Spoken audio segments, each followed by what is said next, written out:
flex. The live is more than the 6. If the runner boy, you nigga, no question. You would run a motherfucker high stepping. Hey, you never had a big enough weapon. Motherfucker never learned your lesson. I'm an 88 pack nigga. I'm an 88 pack nigga. I mean, day walker, drink blood, fangs out, full moon, motherfucker change like a hoe, nigga. I'm just a nigga from the hood trying to stack a little cheddar for the money.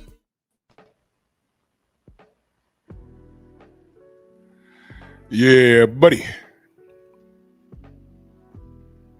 Oh, yeah, buddy. Super middleweight. Super middleweight, baby. Let's bleed, shall we? Drew Titan, Bronx on deck. Shout out to the mighty LDBC. And I know. I've been reading everything. Get it out. Get it out.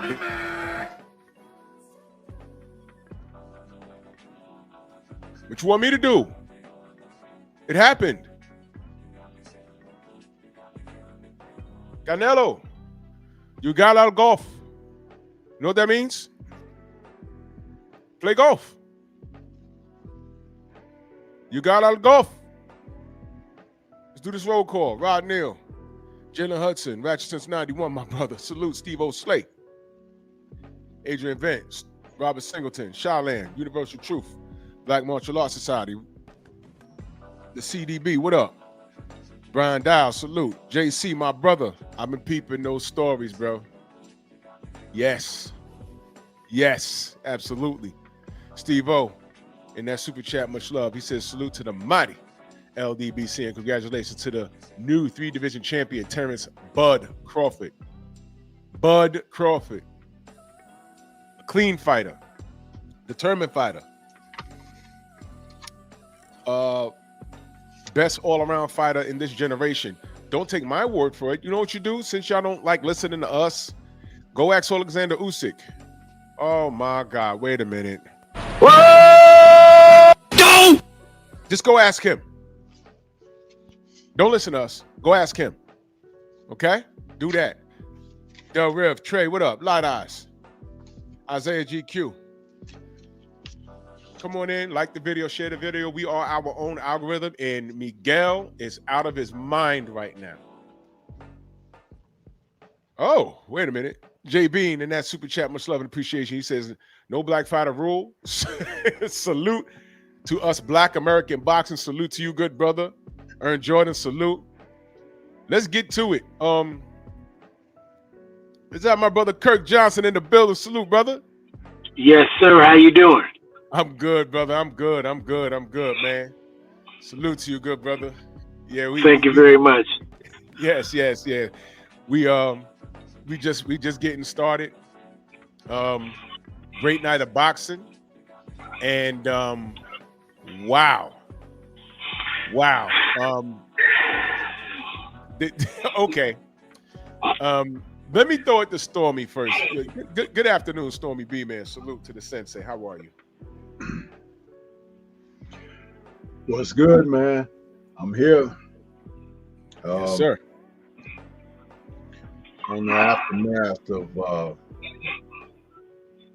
what I had forecast as being a moment of revelation, a moment of exposure, a moment of securing the rightful position of a fighter that exemplifies when God is for you, it's more than the world against you. Yep. And some people may not really know what that means, and I don't care to try to educate them at this time. What I do care to do, and it's just like when I spoke to the masses in my post-fight show last night, I said, you know what? It's time to embrace when proper representation happens. See, we've been preconditioned not be accepting of our rightfulness. We've allowed other people to dictate and to tell us what's best for us. we don't know what's best for us ourselves until we get a chance to look in the mirror. And remember, a mirror was once, as I've talked about this in the past, referred to as a vanity. A vanity reflects. However, if you look up what the word vanity means, and I've said, right, words are powerful. Right. All of this comes together. Now, it may seem like I went off track, but I didn't. We're looking at a man now who was rightfully said in front of the world was a villain. A villain. Yeah. But the last I checked, where he comes from, how he's represented, what he's accrued and accomplished in his career, that's quite heroic. Something to look forward to, something to look up to, something to aspire toward for others who may come along through this trek and journey in that profession. The guy who was the favorite guy, the guy who was the one that was ethnically represented and celebrated, is the true villain. He's a cheater. He's one that avoids. He's one that has picked and enjoyed the rightfulness of privilege and have had favor. So that's the American way too, isn't it? Ironic. But the true American was the villain. Go figure. Go figure. So when I say I'll celebrate that, because that's one of my people. I'm no longer going to be a part of that steps on my own. Whether I do it intentionally or ignorantly, I'm not going to do that. I'm not going to be a part of that. And if anyone else doesn't want to buy into that, they can move away from me, because I'm going to tell you something. We did not get here by ourselves, and we will not be able to make it without one another. And if you can't be on board with that togetherness, I don't need you on my team. It's that simple. Because this is more than just boxing. I talk about life and boxing and the marriage of the two, and boxing and life. And every day is a battle, especially if you happen to be representing the melanated kind. Those are my opening thoughts. Powerful stuff, man. So for those of you that are just pulling up, I'm gonna unless y'all been living on the moon, the rock stars are coming through. We got Kirk Johnson, we got Steve USS Cunningham, and Fast Eddie Chambers. Oh, see? Yes, salute. What up? Man, but before I go to my brother Kirk, Steve, that was a good job you did. That was a good job you did the other week with that weirdo following that lady. Oh yeah, the Target situation. Yeah, that was insane, man. That was insane. Dude was crazy. I was about to two-piece him, but I was just like, let's get the video cameras out, and I mean, it was a young girl, man, with a baby, and it's like nobody was helping. You know what I mean? Like it was other men around, so I'm always on that.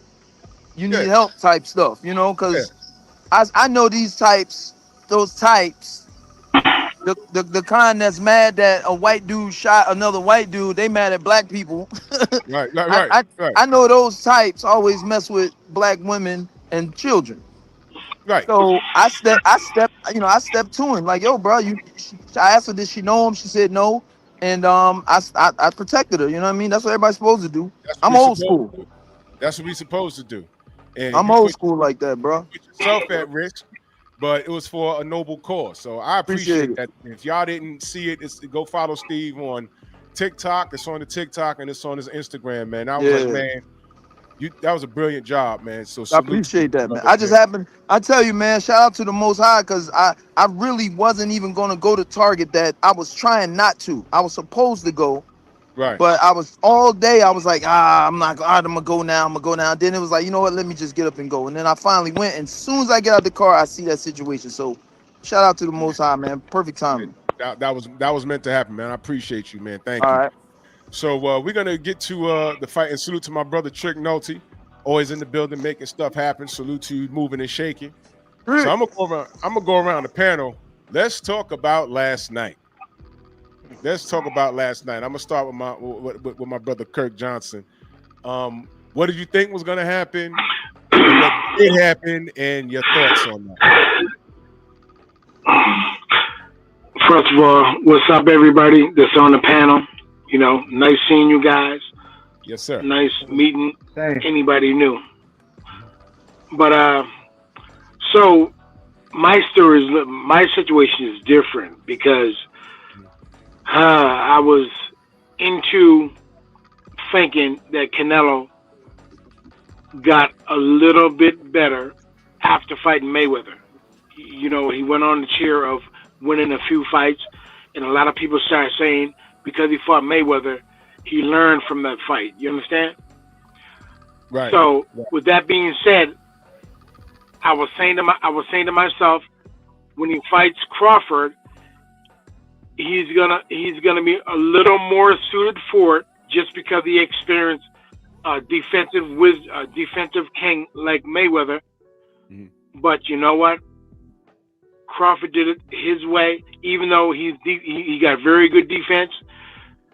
And Mayweather did what he did. Crawford did it his own way. Matter of fact, Crawford stayed in the pocket with him every now and then, and went toe to toe every now and then. And you know what? Crawford even stung him a couple of times. So Crawford surprised me. I figured Crawford was going to win, but I did not think he was going to win just like this, like almost a sweep. So that's my take on that. Yes, sir. Yes, sir. To me, well, I'll give my thoughts after. Bud shocked a lot of people. He shocked a lot of people. Let's go to our brother Fast Eddie Chambers, man. Salute, Eddie, man. Welcome back, man. Your thoughts? Yeah. What's going on, fellas? Man, he really, really thoroughly impressed me. I mean, I always knew he was a really good, really high level dude, probably one of the best there is right now. But the way he systematically, and I don't say took apart because the fight was still, within, I don't say within grasp, but it was still, it wasn't so bad. You know what I mean? It wasn't super dominant, at least early, to the point where you would thought he couldn't get back in the fight with a punch, with a good round or two. But he just gradually over the course of the fight he just changed the game a couple different times. Like he was pretty much standing on the outside. It was kind of tactical early to where it wasn't, it was almost like you couldn't tell too much of the difference of who was getting the better work in. I thought he was throwing more punches and a little more offensively. But once the fight went, and then Canelo had a real good fifth round, and then he came back in the sixth round and stepped to him and just started giving him combinations and stuff. I'm like, damn, yo, who the 68-pounder? Like, I was like, damn. And he actually at times pushed him back a few times, and I'm like, yo, this is a little unexpected. My thing for the fight was, I was thinking about Charlo. Now we all know that Bud ain't no Charlo, but I was thinking, dang, Charlo was a bigger guy, came from 54. You know what I mean? And he just couldn't deal with the power and the physicality of Canelo. And I was thinking that hoping that Bud can deal with that, and if he can, then it's going to be a boxing match. And I was thinking, honestly, I didn't think he was going to be able to deal with it the way he did. So I was thinking Canelo. But then as the fight wore on, and I was like, nah, this dude can box me. And it just didn't look like he was phased that much by that, Canelo bravado and all that. And then even the hard shots he was landing too, it just didn't seem like it affected him. It seemed like he was at the weight he was meant to be at. And I was like, damn, I just would have never expected that. I would have figured that he would have had to move a lot more, do a lot more, turning him. And there was times he was giving combinations on the inside, taking some, throwing some back. I'm like, damn, yeah, this dude is special. And then the fact that he can switch stances at any point, and even though he stays southpaw the entire fight, I just was like, man, this is a special guy. You gotta give it to him. So I was happy. I was begging, you know, God. I was like, please don't rob him. Please don't rob him. Yeah, Because we yeah. start listening to the scorecards, and it's like the 116, 112. It's like, I can see that. Then I heard the two 115, 113. I was like, all right, cool, they ain't gonna rob. Because at first, if that shit would have been a split, if you would have heard like Canelo's name or Bud's name, it would have been, you already know what it's gonna be. So I'm just glad they didn't rob him, and he actually did it. And yeah, he's one of the top guys. You know what I mean? You gotta give it to him. Oh, with no question, man. No question. Eddie, I got a question I want to ask you off of something that you said there that Mhm. that has surprised you a lot. What was your surprise based on? Because if you're looking at the fighter being just a two-dimensional situation where he boxed in these weight classes, this is what he accomplished. Canelo boxed in these weight classes, this is what he accomplished. What was so mind-blowing about the difference of how he was able to perform? And Not then not and then the second part of the question is, do you ever, when you're watching fighters, because you're a fighter yourself, Mhm. consider intangibles? Oh yeah, and that's what I seen overtake is the intangible parts of the Bud's game. The skills and all that obviously are super important, but it's also like you said, the intangible things, and also his mind. Because don't think for a second that he didn't feel those punches. He absolutely felt them. The difference was he wasn't going to cower away or give way. Now that did not surprise me. My surprise was in how well he took the punches, how well he was taking even the clean shots, and the fact that after the clean shots he came back with his own. That's what surprised me. It wasn't that he could box or he could win the fight or he was skilled enough to win the fight. I already said that. That was well documented. It was in the face of the pressure and the punches on the arms, the punches on the hips, that kind of the roughhouse tactics, all of those things from a guy who's 2 to 3 pounds heavier than him at his best weight. You know what I mean? At least that's what we thought initially.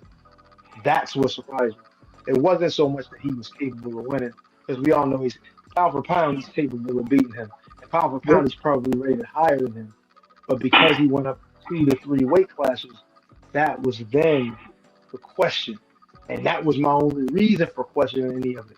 Because if they were on even playing fields as well as I thought, they weren't necessarily on even playing fields because he's coming up to his weight, I would have been definitely favoring Bud, no question. But the fact that he went up 2 to 3 weight classes and controlled the fight the way he did is what impressed me. It wasn't that he could; it was that he did it at a weight that he have never been before. So, yeah, but that was he what it but was. he's been working with bigger men his Hey, entire listen, I career boxing. I, I give it to you. I tell you just like this. So have I. So have Right. I, and it worked for me for a bit. But I've seen guys who've been sparring guys who were bigger and all that, and get into a fight with a smaller guy and struggle. So or get into a fight with a guy their size and struggle. You know what I mean? So to me, it's I don't think I thought the size would matter more. I thought that Canelo, and then Canelo also is the fact he's slick. He throw punches in between, catch people, good shots, and but what bit him in the ass is he wasn't throwing enough he wasn't throwing combinations. He wasn't putting more punches out there, and Bud just took the play away from him. So yeah, that was my Yeah, explanation of it. he sure did, and people bought into that. A lot of people did. Hmm. I didn't, because stylistically, I kept saying, I said this fight got signed, and the Mexican Mm. fans, at least on my channel, the trolls, they got quiet when this fight was official because they Really? knew. I've been saying it for months. I said Bud is all wrong for Canelo, all wrong. Let me go to my brother Yeah, Steve, man. Steve, your That's right. assessment on what we saw last night. Uh, I'm gonna start doing my videos again, the USS boxing breakdowns. I'm gonna do Yes, one sir. tomorrow. I'm gonna do it tonight, but I'm gonna launch it tomorrow Yeah. on this specific fight. It was so many gems and so much to take from it. I mean, my assessment on the fight was I originally had it a split decision win for Bud. That's what I've been saying for months. Mhm. I didn't think because of fighting in Vegas, that's Canelo's town, I Yeah. didn't think they would judge, or I didn't think they would give Crawford so many rounds. You know what I mean? It wasn't outclassing, don't get it twisted. But before the fight, I just was thinking like, man, that's Canelo. That's the basically the golden boy of boxing. They're not gonna let him go out like that. So it's gonna be a split. I even bet that at DraftKings. Oh wow. I did split That hurt. decision win. That But hurt. but yeah, I was hurt. But Bud got the win in such classy fashion. They couldn't do that split decision crap. They couldn't. They couldn't do the Yeah. typical, oh, he's walking forward, Canelo's moving forward, all these rounds. They couldn't do it.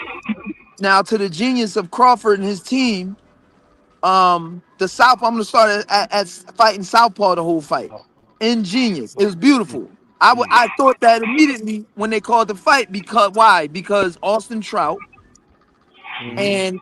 and Laura gave Laura, Yep. it was Canelo the Laura. business. Yeah. Southpaws. Yep. You know what I mean? They gave Canelo the business. Austin Trout's was was closer. Well, it was what it was, but Laura's was a win. Yeah. Laura's would have win Yeah. that should have went to Laura. With Yeah. Crawford being able to fight in either stance, going southpaw, I was as soon as I saw that, I was like, exactly, exactly. Yeah. You know what I mean? They did their homework. Secondly, the movement. The Yep. movement. Canelo's a power puncher. Canelo's not a slick boxer. He's a slick power puncher. Hmm. You know, and once you put the legs and feet on a power puncher, it shuts down. They can't land a power shot. They might land a shot, but it won't have that much heat on it. So if you look at Mhm. Crawford, those first 4 rounds, he wasn't playing with the moving. That he was on game plan, moving, jab, Yeah. combinate, move, He was. move. But then you see as the rounds went on, it's like now I'm tiring this dude out. Not tiring him, but I'm getting him less powerful than he was in the beginning. I'm gonna sit there with him and Frustrating. trade a little bit. Don't Mm. forget, Crawford's a wrestler. He was a wrestler. This Yeah. weight, everybody kept talking about, oh, the weight. I'm like, man, Crawford walks around at probably 180. Yep. You know what I'm You, saying? you know Yep. what? I agree. That dude's I agree with that. I agree with that. But walk around weight and fight weight is different. You know what I mean? I get the walk around with the Canelo been there for his whole, like, not whole career, but he been there for a good bit of his career now. So it was getting me. The reason that I was thinking weight, I was like, damn, it's just the size, the beating on the arms. Will he be able to yeah, sustain that? You know what I'm saying? But you're right. And I knew about the wrestling too. So I was like, oh, this motherfucker might. And then he showed it. He's strong as hell too. He was giving back. So yeah, You, you're right. you, yeah, you know what I'm saying about that? His Yeah. walk around weight. You know what people didn't factor in? He's Yeah. still a gym rat. Listen, facts, Yeah.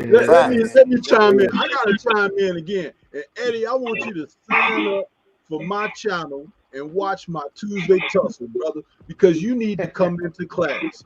You sit in front row, center seat to hear my breakdowns, and I'm gonna show you why. Yeah, How long did Terrence Crawford fight at welterweight?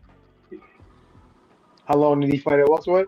Yeah, I have no idea. I know he was a lot of his 5 career years. was there. I help you out. 5 years. 5 Okay. years. Okay. Do you know why he was at welterweight for 5 years? Yeah. Because he couldn't make no other weight. Become He undisputed. couldn't go lower. The other fighters wouldn't fight him. Okay. In there to try to unify the titles. They Yeah, gave yeah, him yeah. that across the street, wrong side of the street foolishness. Okay? Uh-huh. And he was still willing to try to make the fights. He even finally broke away from Bob Arum, which Mhm. people was been telling him he should do. But to a certain degree, he had some type of sense of loyalty, but he was trying to get these fights made. It wasn't until he got away from Bob that he got a chance to get in there with Porter, whom he really didn't want to fight because that's a friend of his, and friends to him mean something, not like the Shakur Stevenson and Keyshawn Davis thing, but it was like he told Sean Porter, hey, don't let these guys get you riled up to try to fight me so they can gauge how you do against me because you fought them. He tried to tell Sean that. And Sean was like, no, I want to fight or whatever. So he does what he does to Sean, and they still didn't want to fight him. Wow. And then finally, Errol, because he wanted that chance for Undisputed himself, he broke away from what his people was telling him. Hey, don't fight him or whatever. We're not making that fight. Al Heyman said nobody's going to touch that fight or whatever. And Errol buckled down, made the fight happen anyway. And we saw what happened there. Mm-hmm. The next thing that was supposed to happen was Charlo. Undisputed welterweight, undisputed super welterweight. Charlo avoided. He'd rather go up 2 weight classes. Now remember the criticism of Bud. He'd rather go up 2 weight classes and take a bag from Canelo than to have a legacy fight against someone where he has his own built-in story for the history books, for their careers. He gave all that up and sacrificed it to Canelo, and was told before he has the first round of the fight against Canelo, they were going to strip 1 title from him. And then after losing the decision, they took all of the rest of the titles from him because he made no effort to come back and defend them at the weight class.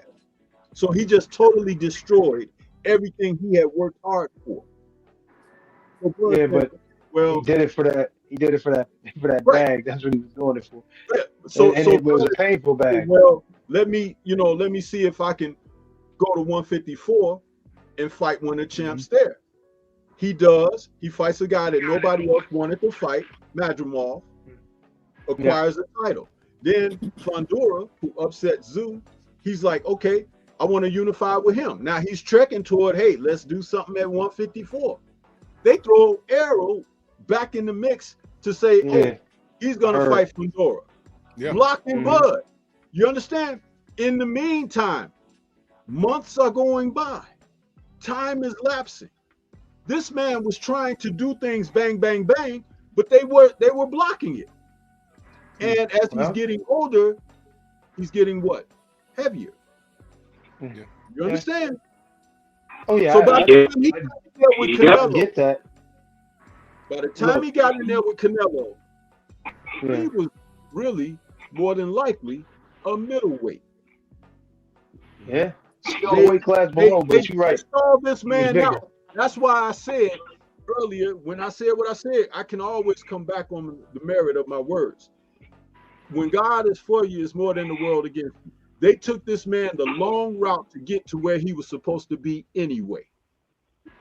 And Charlo got in there with him, he would have been a 3-division, 3-time undisputed champion. And then he still would have had to shoot for Canelo. That would have made him 4. You see how they held the man up? This is what they do out here. But see, if you're not really paying attention, they can blind you with so much. They'll get you to even dislike the guy. They'll get you to dislike your own people. No. It'll happen. It can happen. It can happen with certain people, but Like, I mean, if you really truly pay attention, you ain't going to dislike your own people based off of that. But it can happen for those who listen to others talk and just follow what they say. I'm not one of those type of people, so I understand where you're coming from. Media influence is really prevalent over folks, and you got a lot of people who are not independent thinkers anymore. No, that's a fact. Go right along. I mean, nowadays it's like that. I mean, I don't even want to go into the whole like right now spiel that I do, but yeah. Like right now, after I say all that, I'm gonna go to my brother Trick Note. Like right now, the fight's still fresh. Right now, there's people saying that he's ducking David Benavidez. Can you believe that? They're saying that right now. That's crazy. That's insane. That's crazy. They go from one extreme. He just won. They're saying 2 things. They're saying he ran all night versus Canelo, which is an absolute lie. Good Absolute. Lord. And He he's did not never run all been night. Benavidez. He- That's you cannot make this stuff up, man. And they only seem to do it with us, black people, black fighters. They only seem to do that shit with us. Last I checked, David Benavidez was Canelo Alvarez's responsibility. Yeah. And he stalled him out so bad that he had to go up in weight. He's a light heavyweight, man. Please, these guys gotta stop, man.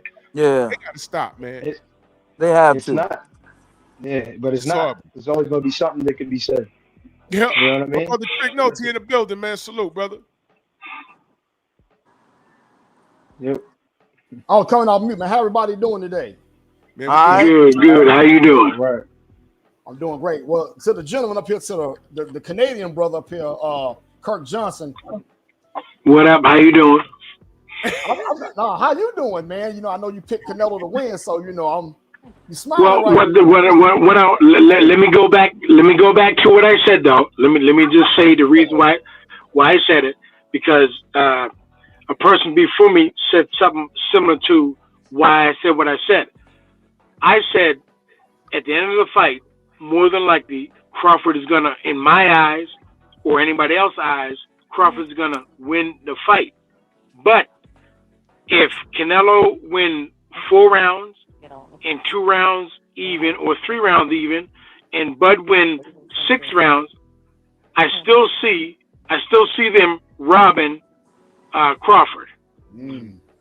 That's the way I saw it. And then let me tell you why I got this. I got a scare also on the card. It's a fight, 2 fights before the main event. The referee stopped the fight. You remember? Yes. And Yes. the referee should have never stopped that fight, right? Yes.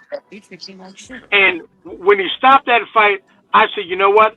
All they're doing is laying out the ground so that they can go rob Canelo, and rob Crawford by saying, you know, all night the referee's been doing this here, and now next thing you know, even if Canelo don't knock Crawford down for real, even if it's a slip, they'll call it a knockdown, give him a 2-point round. All kind of politics can get in the game, and I was just basing everything on the politics of the game. But as far as me thinking that Crawford was going to beat him, to me, he would beat him, and to the crowd, he would beat him. But as far as the judges going for him, I just seen too much politics in there. And then also, don't forget, Canelo was getting $150 million, right?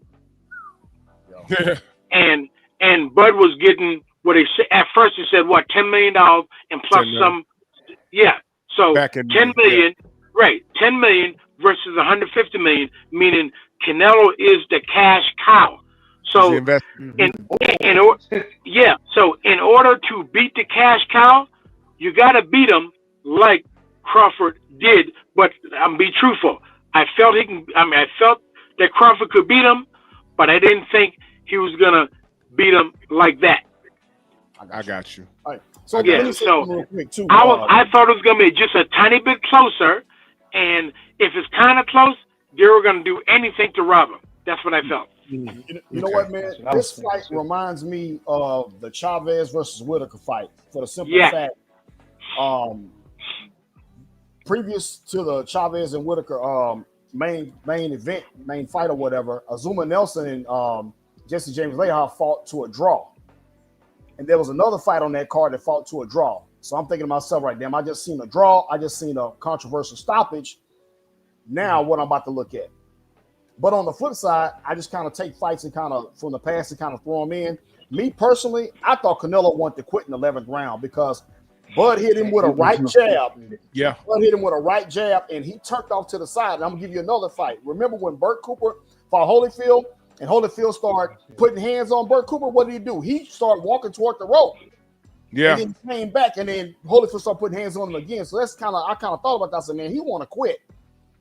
He was getting hit. Frustrated. Yes, he was getting hit. He was frustrated. Yep. And then when Bud sat in the pocket with him and started digging up to the body and digging up uppercuts, he was hurting Canelo, man. Yeah.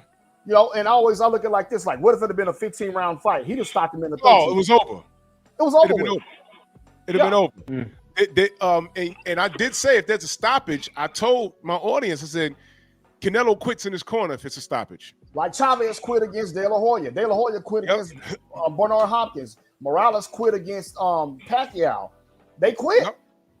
They quit. I mean, they quit when they're going to get tough. I remember what you call it? Aaron Pryor and what's his name? The rematch. Arguello, he quit. Arguello. Alexa Arguello, yeah.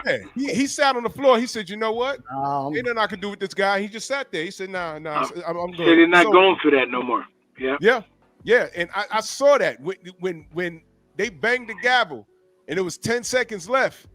Bud turned up on his ass. Yeah. He put him on the back foot and he wobbled Canelo. Another thing that I want to point out, we was all concerned, myself included. I said, man, can he take the power? Now, when you're fighting a southpaw, what do you got to worry about?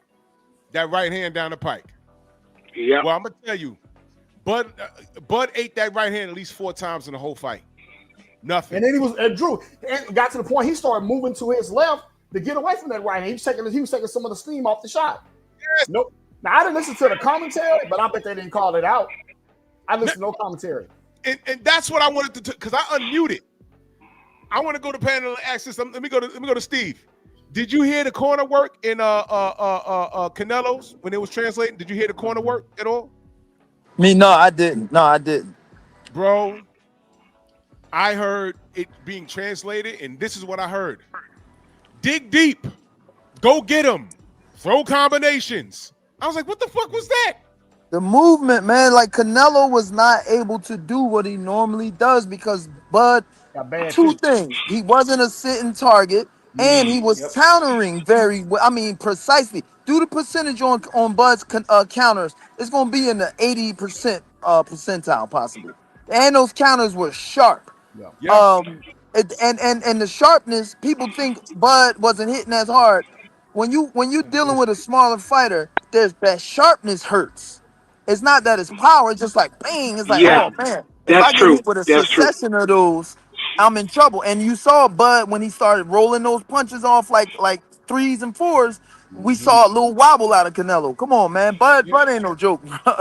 when it reminds me of Cesar Chavez's corner.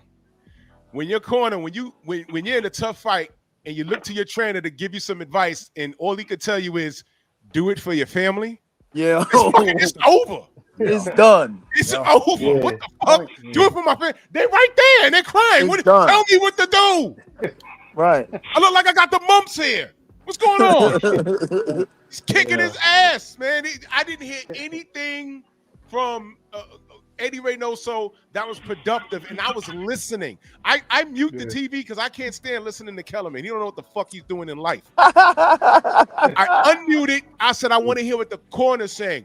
Bo Mack, who by the way is trainer of the year, Bo Mack was giving solid instructions. And I love it because Bud was executing. There was no panic. They weren't screaming. There was nothing. Right. Eddie Reynoso was staring at Canelo, looking around. He in round 5, he fumbled the fucking mouthpiece. I mean, it was crazy over there. He fumbled the mouthpiece. It was crazy. But listen, even in the beginning, it was doomed from the beginning because Canelo hands wasn't even wrapped. That's why they kept going to these commercials and all these things. His hands wasn't even wrapped by the end of the other fight. He wasn't even gloved up. Bud was already warmed up on the mitts. He sure was. Yep. Crazy, bro. I was like, man, this thing doomed. There was something else that spoke to. There's a brother in the comment section. He big brother in life. He says, "Man, if Bud would have had a tune-up, he would have stopped him in the 8th." Interesting. This is the funny thing. Bud been out of the ring a long time, and I did see signs of his ring rust because he was trying to counter Canelo's right hand with his left, but he was just missing. He was just a little bit slow. And that was timing. There was timing because I'm like, okay, he needed a fight before that so he could get that down, but he still performed well, and I'm not taking anything away from the performance. But if you know what you're looking at, that was Alright. something that was happening during the fight where he was missing that shot, but not by much. He was just missing because what he was trying to do was allow Canelo to throw the shot so he can come right back with it. But it's timing, and that inactivity, that's kind of like what that was. Right. Let me ask Kurt. Yes. What was the longest you've had in between fights, as far as like a period where you ain't like I fought A year. A A year. year. Okay. Well, before I fought for the championship of the world, when I Right. fought Ruiz, I hadn't fought for a whole year. Right. Okay. I mean, I was in training camp, relentless. Like, I was go home for a month, back in training camp for 2 or 3 months, go home for a month, back in training camp 2 or 3 months. I was sparring and stuff like that, but I hadn't fought for a whole year. Right. Now, when you get in the ring, how many times was it like when you see what's about to happen and you know what to do because it's muscle memory and you trained it and it's repetition over and over and you throw the punch and you miss by this much? How does that feel? Like, God damn it. It was like I had to kind of slow my pace down and not give up on the things I was doing. A few jabs I threw, they weren't hitting the right way. Right. Threw right hands I threw, they weren't hitting the right way. And I just had to say, you know what? After about 2 or 3 rounds, I'm gonna get it back together. And that's what I ended up doing. Right. And that's what I saw with Bud. When he was trying to counter with that left, I saw what he was doing. I said, but it was right there. Eddie, same question. Yeah. That happened to you before? Oh yeah, I was out for but it was when I was about to fight Tomas. I was out for about 16 months, something like that. Oh, maybe shit. a year for something like that. And coincidentally after that, I was out for a year because I got an injury from it. But yeah, but the crazy thing is, and I think I got my timing back in the gym, and because when I say sparring, with my guy Bashir, he had us. I mean, he had me sparring maybe like I was sparring 12 rounds Monday, 15 Tuesday. Wow. Then we come take a break Wednesday, come back 12 Thursday, and then 10 Friday. So we was doing that kind of, and I was sparring with all lighter weight guys, like all guys that was anywhere from like 160 to the cruiserweight, not even cruiser. I'm sorry, close to cruiser. Let's call it that. And they were all high paced guys, so it really helped with my timing in the fight, even though I didn't have that the fight sharpening, if you will, because I had to wait like I said, like 16 to 18 months for a fight. So it was a little, and even then, like I said, my timing was really good, but just getting adjusted was kind of weird. You know what I mean? I can tell you this one story real quick. This is not too long ago either. I was out. 'Cause everybody know I play ball like crazy. So I was doing that for 4 years basically and not touching any gloves, even though I would be in the gym sometimes. So I probably didn't spar for 4 years, and then these guys called me. They wanted me to come up to spar with this up and coming guy who was about 6'7", 250. What? And I'm saying, I could, and I can never say no to nothing, especially when it comes to sparring. So I was like, all right, 4 years out, I'll be all right. And at this point, I was talking about coming back and doing something to come back a little bit. So I go up there and spar with this dude. I swear to God, I was thinking like, how in the hell am I going to do this? I haven't done this for so long. I don't even remember what a damn jab is. So I'm like, all right. And this is the crazy part. I'm Orthodox. They wanted me to spar southpaw. So I was like, okay. So, but I'm comfortable sparring southpaw, fighting southpaw. So I went in there and I did it. And I'm gonna tell you, the first few punches that were thrown, it all came back to me. But it was still, I was a little off, and I could feel the punches were sometimes a little short. Obviously this dude's 6'7", 6'7", 6'8". So the range was a little weird, but I eventually got to it to the point that they were like so impressed, and I'm like saying to myself, bro, I haven't even sparred for 4 years, let alone fought. So yeah, but I mean, I completely understand that little issue, those range issues, those little. That had to happen to me in another fight. So, but I ain't gonna keep going on my shit. But yes, I understand it completely. Wow. Steve, same question, brother. You ever went through that? Uh, to be honest, nah, because I couldn't afford to be out of the gym. You know what I mean? Like I lived in the gym. I treated it like it was my job every day. So I was sparring like I had camp all the time. That's why I'm almost 50 years old and I'm still in shape because I stayed That's working. genetics too, Steve. Yo, Don't act like true. that ain't genetics, Steve. That too. Yeah, I Yo, feel you, Eddie.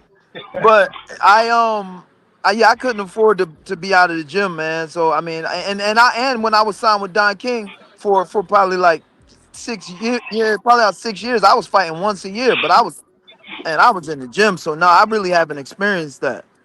Really. Man. Well, when the year that I was out, that I didn't fight, I was always in the gym. Like that. yeah, That's what I do. You know what I'm saying? So I ain't Yeah. never been out the gym for a year. The longest I probably at that time was ever out the gym was probably 6 or 7 days if I had to do something with my wife or whatever. But Yeah. I ain't never been out the gym. yeah, But let me just go to one same. point to us fighters. Now, when it comes to the weight difference, first and foremost, Canelo is not big like Marvin Hagler, those guys, when you Right. look at them. You know what I'm saying? Yeah, Right. And yeah, those yeah, guys are the real big middleweights, first of all, yeah, because don't forget, when Canelo fought Mayweather, they both weighed in at 52. Don't forget that. Yes. Yes. yeah, So yeah, even so, is a certain period of time and a certain size you will get to, such as 10 more years from now, Canelo wasn't going to get bigger, naturally bigger. You get to a certain stage in life, and that's the stage you're going to be. Such as, yeah, maybe Canelo would get to 160 pounds, and anything else he puts on as weight is artificial weight, meaning he's bulking yeah. himself up to be a little bigger, but to be naturally bigger, maybe he's really a 160 pounder. So I never had, when they were talking about he's going to be so much bigger than Bud, I was looking at his body. I said, you know what? He's not that bigger over Bud. And then also, Bud hurt him in the fight. You know that, right? Yeah, he did. You know Yep. what? When I'm sparring with bigger guys and sparring, I never really ever got really hurt that bad sparring with big guys in the gym. The guys that stung me the most in the gym were the Oh yeah. smaller guys because I can't catch their timing of their punches. Yep. And Yep. last night when I saw Yeah. Bud catch Canelo, I think Bud caught him with a good shot and he buckled Canelo. That because Canelo could not catch the timing of his punch. So when you fight a small guy, you gotta watch the timing. Big guys we can catch the timing, but you gotta watch the timing of those guys, That's and that's it makes why all the difference. I You can't see the punch. Can't see the punch coming. right. I agree 100%, and that's why Yeah. when I was getting ready for Tomas, I had all those smaller guys in the gym because they Yep. sharpen your eye and they sharpen your Exactly. timing and the pacing faster. I Yep. agree 100% with that. I'm gonna tell you something else, Eddie. That's how you styled on Sam Peter. Yeah. Yo, you know Styled on what Sam though? Peter. He couldn't Yep. catch. But you know what? Yep. I had almost a replica, but he was better. Like he had better footwork and was better skilled than St. Peter. I know it sounds crazy, but it was. It was this guy. His name was Javier Moore, and he was the heavyweight, but he never did it well in Yeah. fights.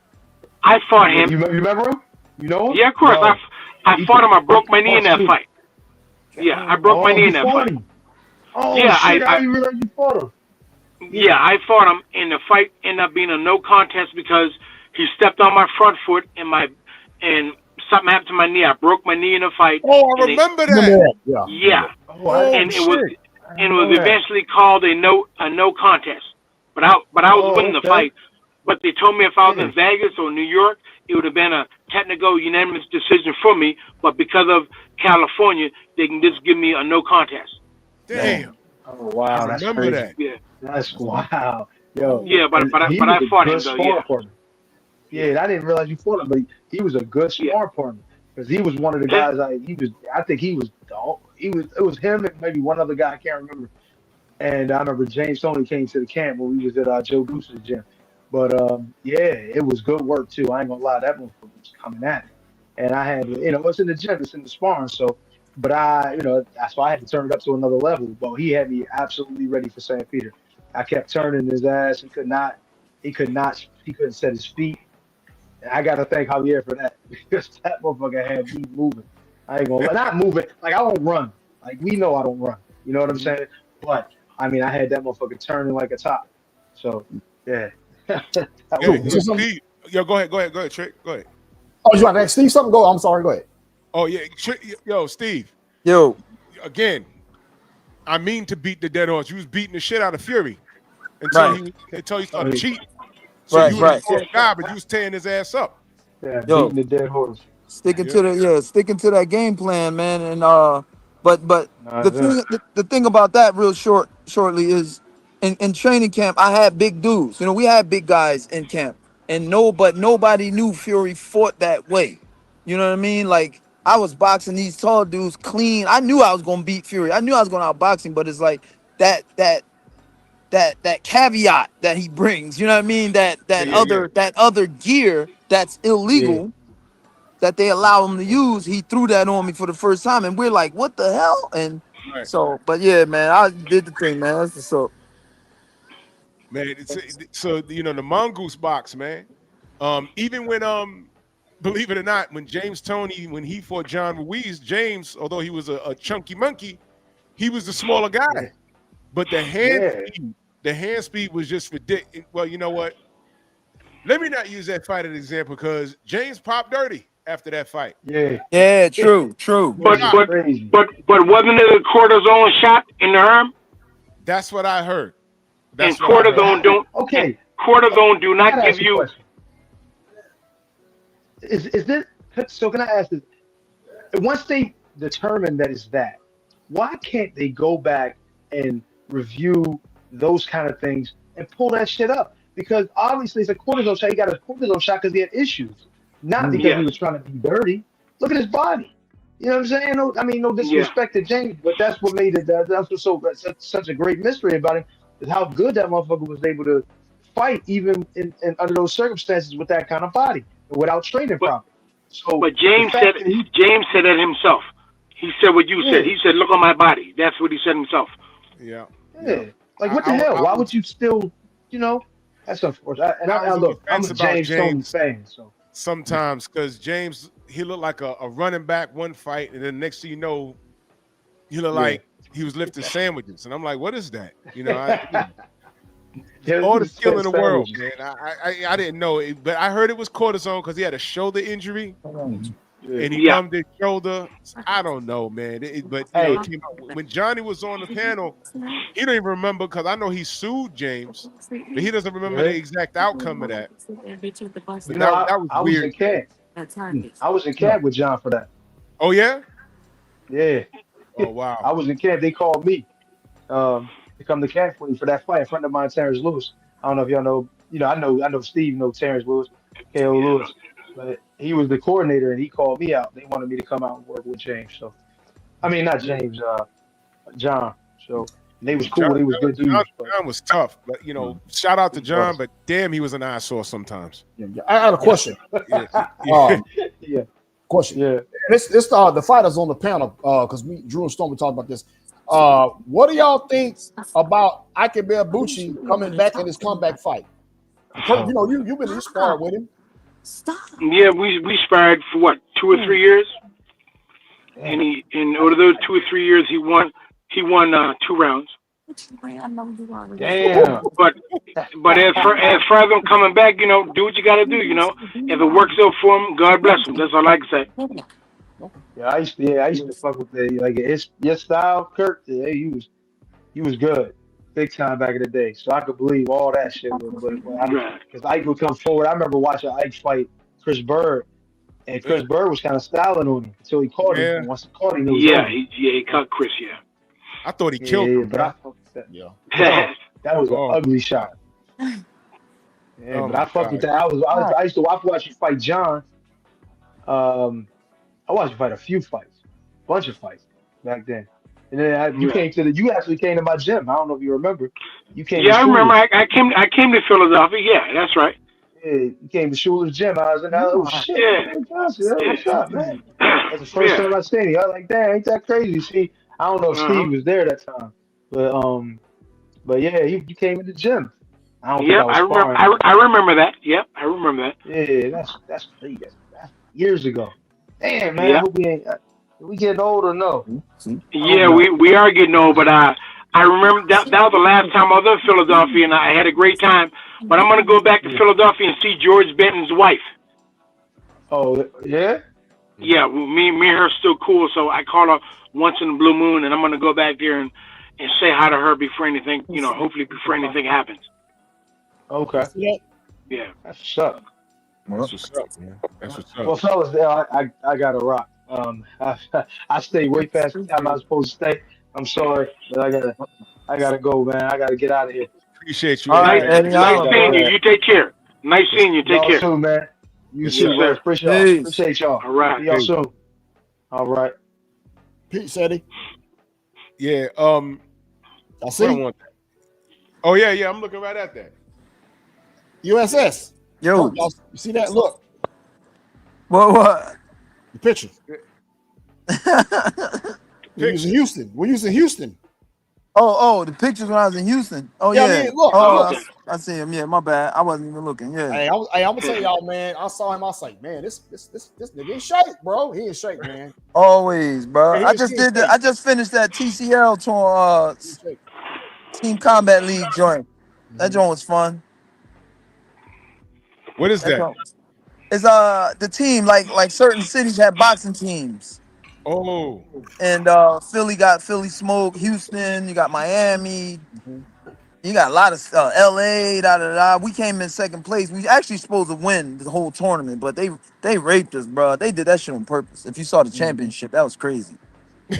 But it was cool though, man. So you fight every weight class, fight one round. wow. Wow. It's pretty dope, man. It's pretty fun because it's like a team. It gives boxing a team aspect to it, man. Like we rooting on each other, telling each other how to beat the guy. Yo, man, I got so and so. What I need to do. So that's dope, man. It was dope, and you make some decent money. Hey, Oh, whoa, yeah. yeah, So it's you all right, man. competed. You competed? Yeah, I was in it. Yeah, I was in it. The fuck? Who's My fighting son you? was in it, huh? Somebody you was fighting people? That's not Yeah, fair. yeah. Go check my go on my wall. I got some highlights and stuff. Me and my son fought on the same show. That shit Oh was dope. shit. That shit was dope. Both Wow. Steve Cunningham's on the same card, man. That was fire. Oh man, that's dope. That My was brother epic. Thomas said he thinks New York won. Yeah, New York didn't win. I mean, they set that up for TV, bro. If you, bro, I'm gonna send you the whole championship joint. They robbed me. They robbed the whole. It was like they were trying to make it look exciting for TV. Wow. That's what we heard from the owners. Oh, it was split up. So by the time it got to the last fight, it was neck and neck. Which, if man, we were up at least 5, 6 fights, but they robbed us. It's all good though. It's basically entertainment. It don't go on our record. You know Right, what I right. mean? But if we would Right. have won, we'd have been 2-time champions. Because we won last season. So it came down to Philly and New York? It came down to Philly and New York, and Yeah. Philly. We dominant, bro. Like nobody ain't messing with Philly unless they got help. Huh. Nobody. We just got too many hitters on our team. You Now know you what I know what mean? Philly is still a boxing city, man. New York, Yeah, Yeah. we kind of fell off. New York, we yeah, fell off. We did. yeah. New York. And the thing is, it's like basketball or football. They recruit people from other states or other places. So, let's Oh, say Las Vegas. The Las Vegas team had a bunch of Cubans. It was crazy. And then the crazier thing about that oh, is they didn't have a cruiserweight the time we fought Vegas. So they kept me out because they know that was a win. right. They knew that was gonna be a win for the team that round. So they broke it down systematically. They got me out of there, one of our top girls, and it was like so they ended up beating us. So we only lost out of the whole season, we lost twice in the championship and once to Vegas. But Oh man, shit. it's fun, bro. Boston got a team. Uh, they supposedly bringing in other countries in and more Hey cities. It's Kurt, gonna be a dope. exactly, Kurt. You should come down with Team Canada, brother. Yo, that'd be fire. Yeah, That'd be fire. that'd be dope. uh-huh. What? Playing football? Get you, Sid Vanderpool, Scotty the Bulldog Olsen. Yeah. Yeah. Mm-hmm. Yeah, Scotty, he's a little older now. I don't know if he's like a bulldog right now. I forgot about that. He's a little older. I forgot about Yeah, he's a little older now, yeah. Be fair, I was about to say But one other point I want to make. Okay, go ahead. No, go ahead, brother. Go ahead. So one other point I want to make, and this is true for weightlifting. I talked to a bunch of weightlifting guys or whatever, and like strong lift, how you call it? When I say weightlifting, when they put the weight over their heads. Okay, so a person, powerlifting, yeah. If a person is known, okay, a person that weighs 150 pounds can lift 2 to 3 times their body weight over their heads. You know that, right? Yes. Like if you weigh 150, you can lift 300 to 400 pounds over your head. You know what I'm saying? Yes. But if a person weighs 300 pounds, they can probably lift 300 pounds or 400 pounds over their head, but they can't lift as much over their head, double their body weight, like the person that weighs 150 pounds. So what I'm saying is, pound for pound, the smaller guys are more dense and more stronger, pound for pound, than the gigantic guys. You know that, right? Yes. Do you get my point? I see where you're going. I see where you're Yeah, going. you know what I mean? So, and I'm saying it to say this. Bud Crawford is a tight guy. His muscles, his body is tight. His muscles are tight. And I knew going into it, as far as saying that Canelo's weight going to make that big of a difference, man, listen, I told you guys before, the guys I got hurt with the most inspiring weren't the big gigantic guys, because two things. Mentally, I'm prepared for those big guys. But when it came to the small, quick guys, you can't see some of their punches coming the right way, and you can't prepare for it. And also, muscle-wise, their muscles are dense and strong, so when they hit you, they snap a little more. So I knew power-wise, it wasn't going to be that big of a difference for Crawford. I knew that he was going to have some pop with that. Right. Do you get my point? Do you get my point on it, though? I understand it totally, because it came down to science with this. Yeah, all the way. On the outside looking in, you're thinking, oh, Canelo's the bigger guy. And I said to people, I said, he's really not. He's really not. Bud was taller. He had a longer reach, but Bud also, his athleticism, and the rumors are true. Everyone that I've spoken to says, no, that guy's a little stronger than you would think. The wrestling background. So every time that he did clinch with Canelo, he won the clinch. Every time. He spun him and he outmuscled him. So Canelo, by the time we got to round 8, as anticipated, Canelo ain't know what to do. And that's why I listened to the corner work, because Eddie Reynoso, they were not prepared to deal. And they could fight 100 times.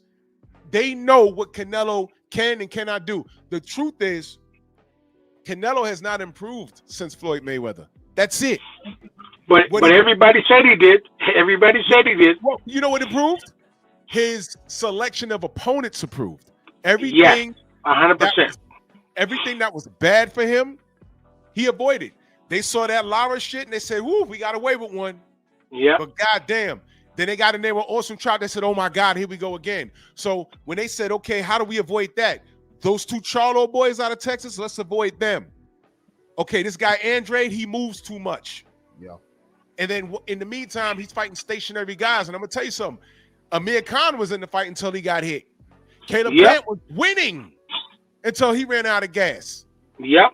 Okay. Benavidez will be punching downward, and he has a high work rate, so we don't want that. And no one holds his feet to the flames over that. And then here comes Bud Crawford from a lower weight class. And they say, you know what, we'll take a chance. At least we won't get knocked out. But the surprise was on their ass, because Bud is strong, and he's a sharp puncher. Very sharp. So by the time we got to round 8 in that fight, you saw it on Canelo's face. He didn't know what the fuck to do. because he had no plan B, and Canelo doesn't have another gear. He is in round 1 all the way to round 12. That's who he is. And if he can outmuscle you and catch you with something, that's how he wins. But outside of that, he couldn't do nothing with Bud. That fight went as expected. Exactly how I expected it, man. It was brilliant. But yeah, he like wanted the smaller guy. That's right. And this is not an upset, not to me. This is not an upset. I'm like, this is gonna happen. I said this was gonna happen. Stormy said, go ahead. It's not an upset to me. Like I was telling him, when I said that Canelo was gonna win, it wasn't that. I said after the fight, I'm gonna look at the fight and say Crawford won the fight. Right. But my thing was this: $150 million against $10 million because he's a cash cow. Yeah. They're gonna find a way to rob him. That was my situation. That was my thinking of the whole thing. I said, you know what? They're gonna rob him, and then Crawford. Crawford would be forgotten about. But you know what? Crawford put the stamp on it and made it like you can't forget about me because I'm gonna shine like he did, and he did a great job. Yeah, and they try. Go ahead. Let me say this real quick. And shame on Canelo and Boots because he bought Boots and that from the spar, and it did him no good, none at all. That's because right. Boots don't fight. He don't fight like Crawford. Crawford will stand in southpaw stance the entire fight. Boots goes back and forth, hopping around. Well, Bud, he can stand in front of you, make you miss and pick you off at the same time, pretty much. So yeah, so he took two ass whoopings. Yeah, because I heard Boots was fucking him up in sparring. That's the word. Yeah. I heard Boots was kicking his ass. Drew and Stoney, where Xavier at? You heard from Xavier? Is he on suicide watch? No. He texted me. Oh, he bet on Bud. He won money on Bud. Oh, okay. Well, I mean, wait. Okay. And you know, let me say this: the more we spoke, I'm messing with it. No, people started to see what we saw. Listen, if I thought Bud wouldn't win, I would support him taking this fight, but I would say, I don't know about this one. But this wasn't the case. I said, he's all wrong for Canelo. He does everything that gives Canelo problems. Lateral movement, and he's a lot bigger and stronger on the pot. Y'all gonna see. And that's what we saw. Junior Jones versus Mark Antonio. Hey, listen, Junior Jones versus Mark Antonio Barrera. People don't remember that.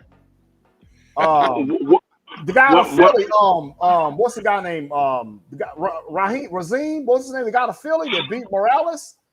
He couldn't. Nazir Rahim. Yeah, come on, man. You know them type of fights, man. Go ahead. Well, this don't have anything to do with. This got something to do with one thing. It got something to do with picking the smaller man. Picking the smaller man was one of my favorite fighters, Larry Holmes. Said he's tired of fighting the big guys. He's going to fight somebody small because a small guy, he should be able to overpower him. And me and my father was down with that until we seen the fight. And you know what? That was when Larry Holmes became 48-1. You remember that? Yes.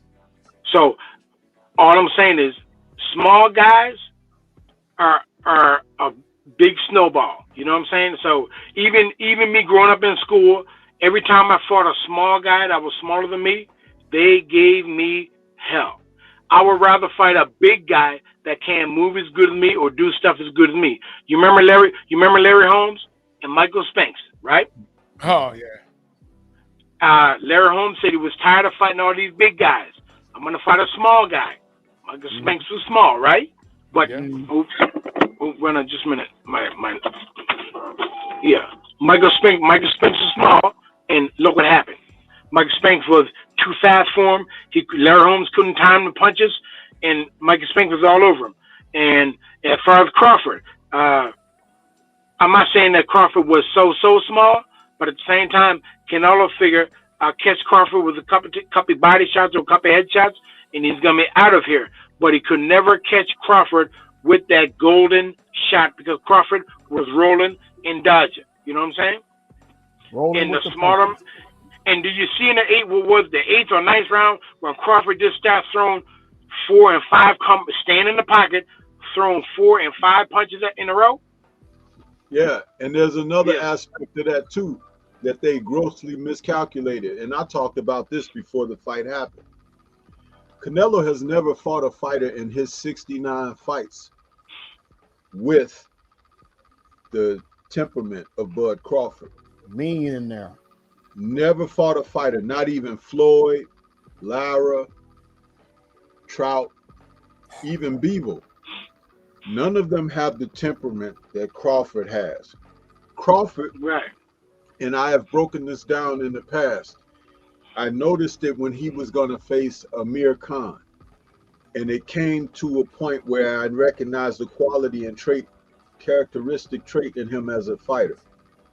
Crawford is like a wildcat, whether it's a lion, a cheetah, a tiger.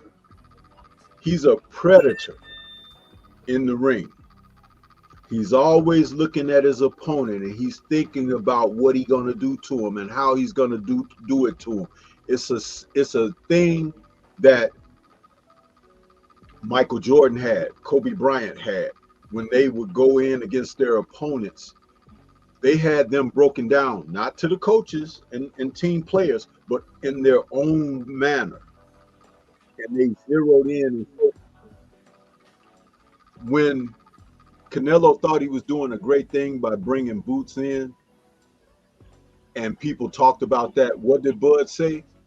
He ain't me, though. Yep. Nope. Because I'll tell you something.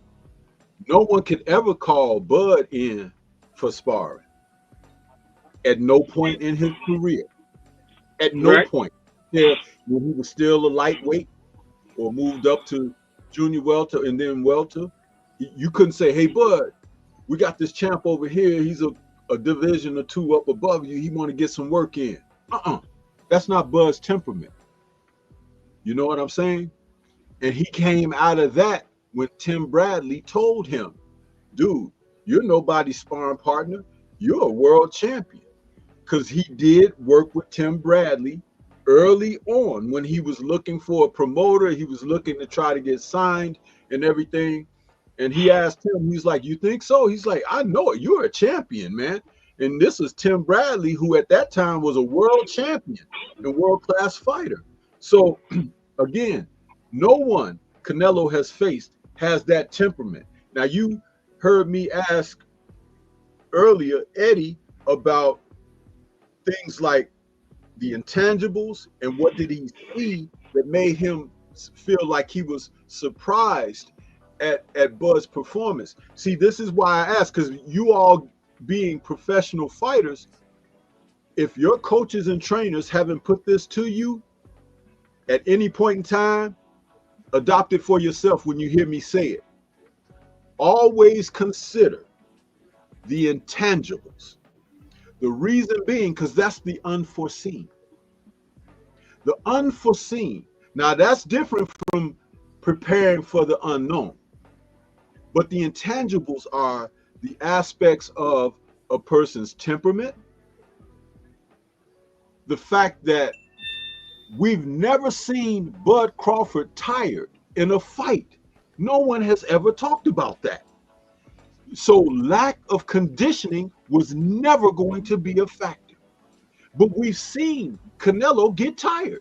We've seen him wear out after a few rounds of exertion, and we've seen Crawford turn the tables on people. Kell Brook was ahead in rounds before suddenly the fight was over just like that. Because it was like he flipped the switch on Kell Brook, and Kell Brook had that stunned look on his face like, what the hell happened? Guess who else he did it to? Sean Porter, his friend, excuse me. Sean Porter was competing with him all night. They even had a little bit of tug of war in the early couple of rounds where he put Sean in his place and say, hey, don't try that stuff on me, because you know we ain't doing that. And Sean didn't try it no more, that bullying stuff, that bullying into him and all of that. He actually lifted Sean off his feet and pushed him back into the ropes as if to say, settle down.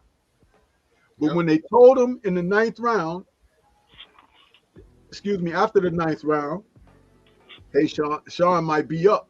He's like, he's up? How? And he was like, what? They got him up. The bell rings for the 10th. And within 15 seconds, Sean Porter is on the canvas. Yep. That is what I call flipping the switch. Guess who else I've heard stories like that about? Michael Jordan. The Dream Team, the original Dream Team. Yep. Magic Johnson told this story himself. He said, I'm not a trash talker. But one day we were scrimmaging, getting ready for the games, and we were really going all out. And it was us against Michael, and then he named the players that was on the court. He said, I said to Michael, if you don't turn into Air Jordan, we're going to blow y'all off the court. He said the next 10 minutes, all he saw was Jordan flying through the air, tongue swinging out his mouth, stealing the ball, blocking people's shots. He said at one point he jumped up in the air to do a dunk, and he said it was who was their center on the West in there, whoever it was. Jordan went up and said, block that bitch, and dunked on the dude. He said, and next thing you know, they were up, Jordan's team. But he said, I wish I hadn't said nothing to him, because it was like the fact that I said something just triggered that competitive nature in the guy, and he went from 0 to 100 just like that. That's what Bud Crawford is. So when I'm talking about the intangibles, you have to take into consideration who you are actually dealing with. And lastly, Kirk, check this out. I told people going into this fight, look at the last 5 guys that Canelo fought. And when you look at them, I said that none of them are the equivalent of Bud Crawford. None of them. Even combined, none of those men were equivalent of Bud Crawford. Therein lies his loss on the way right then and there, because he had fought no one. Even if he had decided to rematch Bivol, that would have been a little closer, you know what I'm saying, to close the gap. But even Bivol has deferred to Bud as being the better fighter, and not only the better fighter, he's deferred to him as being pound for pound #1 in the sport.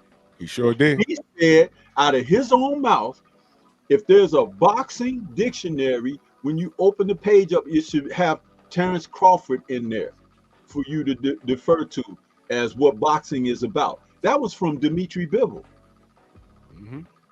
See, so when I asked that question and I talked about the intangibles, these are the kind of things that not only you can set your clock to, but if you have an understanding of what you're dealing with and working with, you can have a better effort. You can have a better sense and grasp of what you're facing. And it's a lot different when you know the landscape of the room, whether the light is off or you've turned it on, than if you're going into a room that you've never been in and the light is off. Because you find yourself going in when the light is off, you're tripping over furniture, you're bumping into stuff. Am I right? But when you kind of know the lay of the land of the room, you may still stub your toe or something, but you kind of know where things are in the approximate, you know? So that's why I said what I said. But yeah, I landed right. Let me ask and salute Stormy. That was great. Let me ask Kurt, because I'm gonna go around the panel real quick. Let me ask Kurt, what does Canelo do next at this current point, in your opinion? I don't know. Go fight the monster. Yeah. He might as well. Yeah, he may as well. I mean, yeah. And if he's lucky enough to beat the monster, that puts him right back up to a certain extent. And just don't worry about fighting Crawford again. That's all. That's two L's in a row. That's 3 L's in a row. That's Crawford, Benavidez, and Crawford again. No, but check this out. Going on what the brothers Kurt and Steve and Eddie Eddie Chambers. was saying earlier about fighting smaller guys. This is an aspect that we hadn't looked at, Drew, and these are heavyweights that have just professed these things.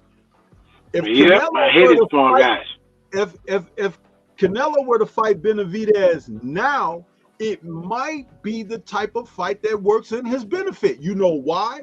Because Benavidez is going to attack him.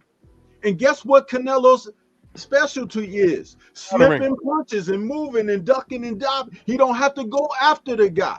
The guy has to come after him because that's his natural fight, isn't it? Wait a minute. I have an idea. And he's not as defensive as Crawford. You know what I mean?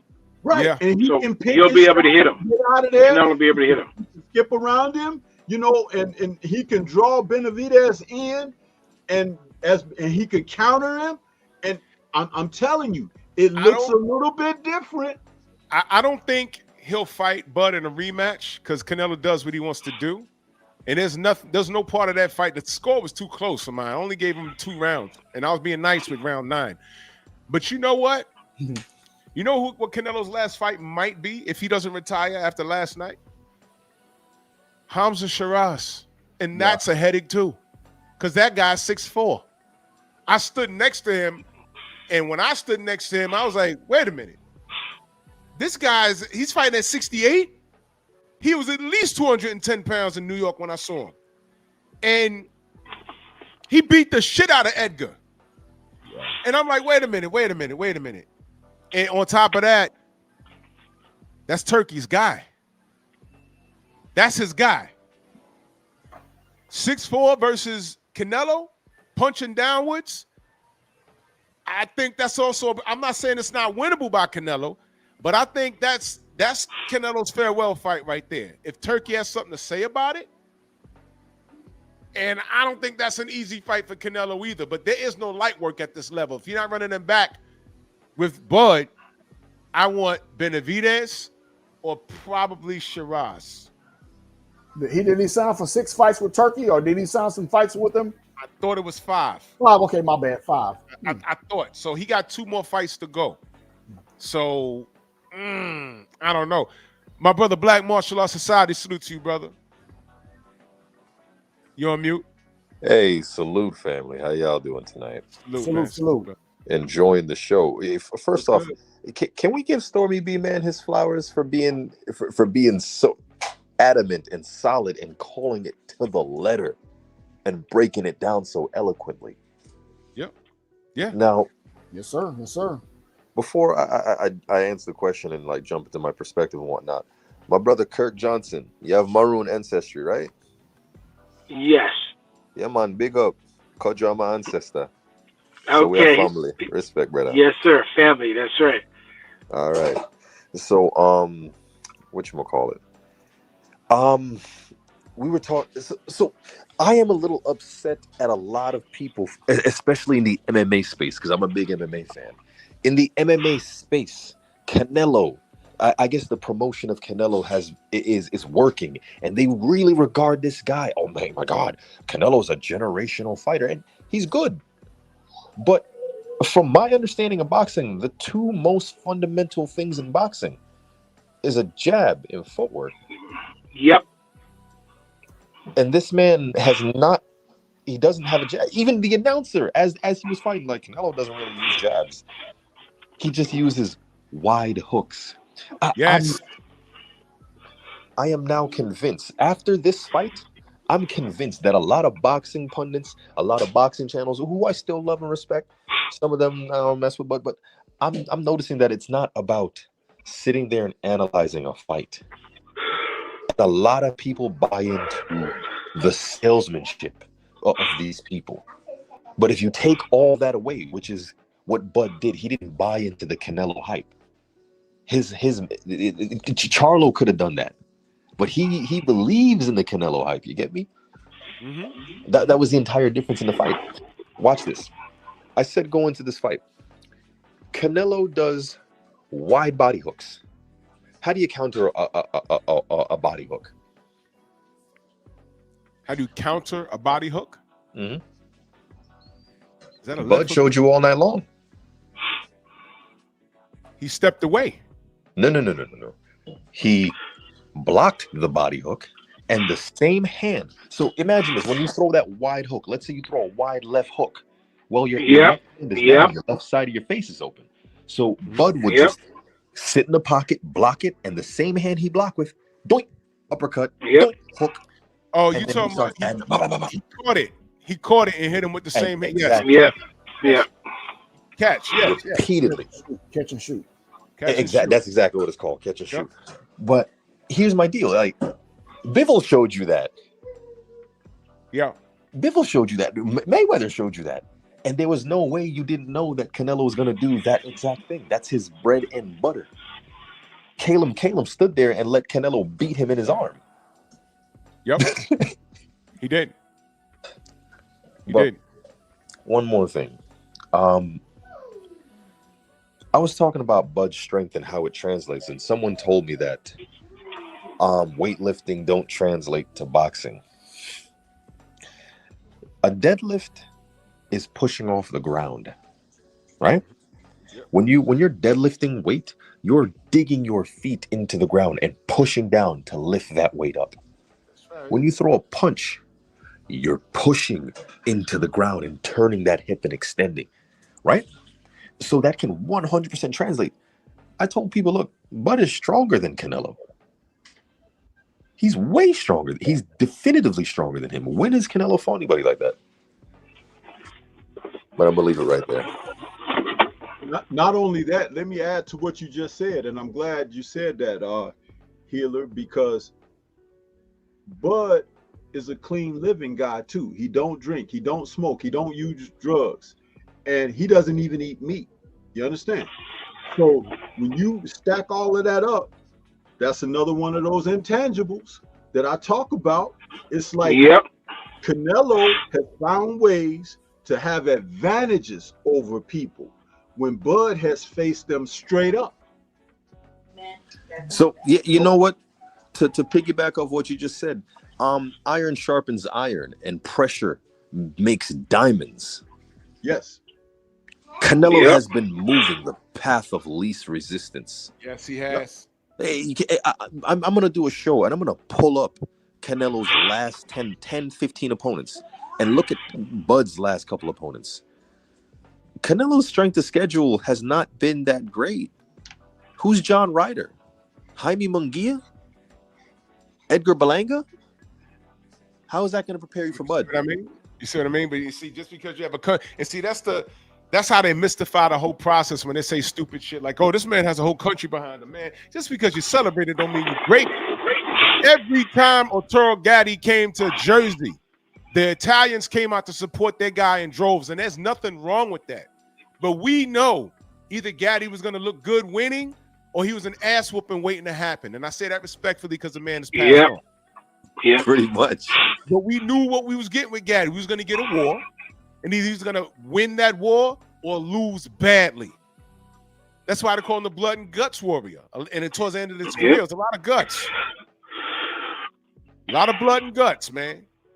But listen, I ain't going to hold y'all, man. Kurt, thank you. Thank you so much. Thank you very much. It was a pleasure being on the show with you guys. Absolutely, Trip brother. and everybody on the show, thank you very much. Next big fight, man, we definitely going to hit you up, man. We always like to Yes, sir. Yes, sir. Thank you very much. Yep. Yeah, man. Salute to you, good brother. Yep. Take care. Take care. Kurt, I'll talk to you. Yep. Final thoughts. Trick Notes, final thoughts on what we saw. Hey, a masterful exhibition of just great, superior boxing by Bud. He defied the odds, and I got a message to all of you content creators, and y'all can spread the word. There was a content creator, I ain't gonna say his name, but he said if Bud loses, Bud wins, he gonna shut his channel down. Let's see if he gonna stick to his word. But he didn't mean it. But anyways, man, hey man, what can we say, man? Let's say he put on a masterful performance. I mean, he went out there and dominated Canelo, and at this point, I'm gonna put him over Floyd Mayweather because Floyd Mayweather has never done this. He's made all the money. Don't get me wrong. But he's never, is he unified any titles with anybody? He's ever became undisputed? Nope. And I'm gonna leave it at that. As y'all say, landing my plane. I'm gonna land my plane right here. Yeah, and that's a discussion, that's open for debate. People always It's gonna say, open for debate. Floyd will smoke Bud. We're not talking about that. We're talking about resume accomplishments, and Floyd was in the position that Canelo's in right now. He was in a position where he could have done anything he wanted to do. We ain't falling for it.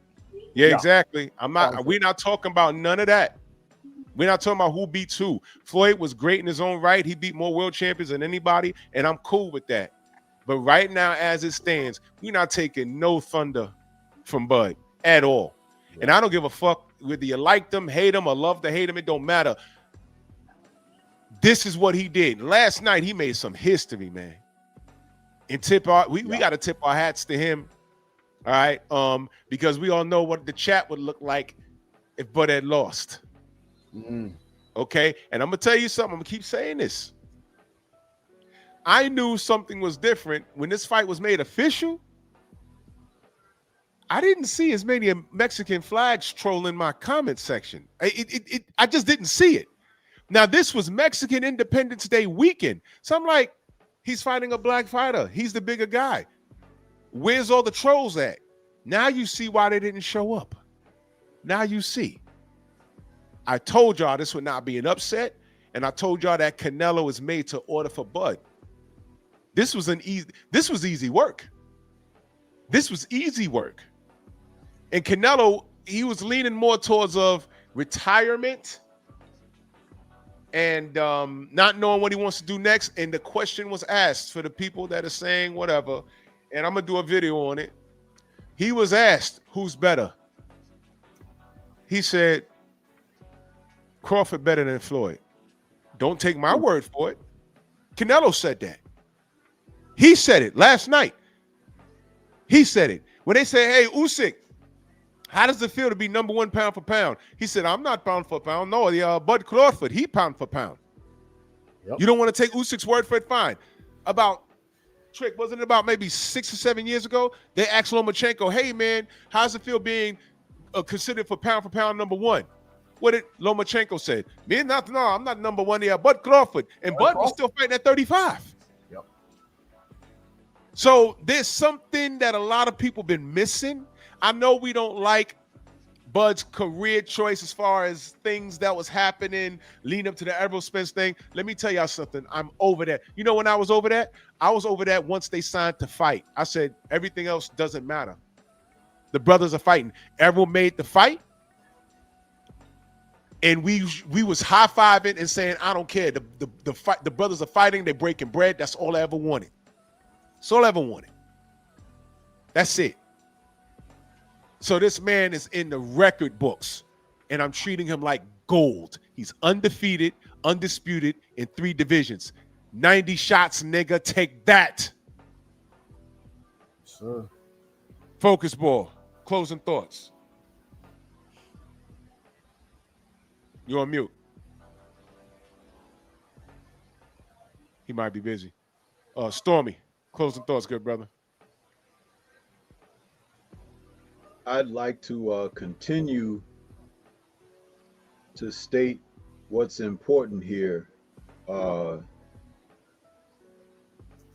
acknowledging the fact that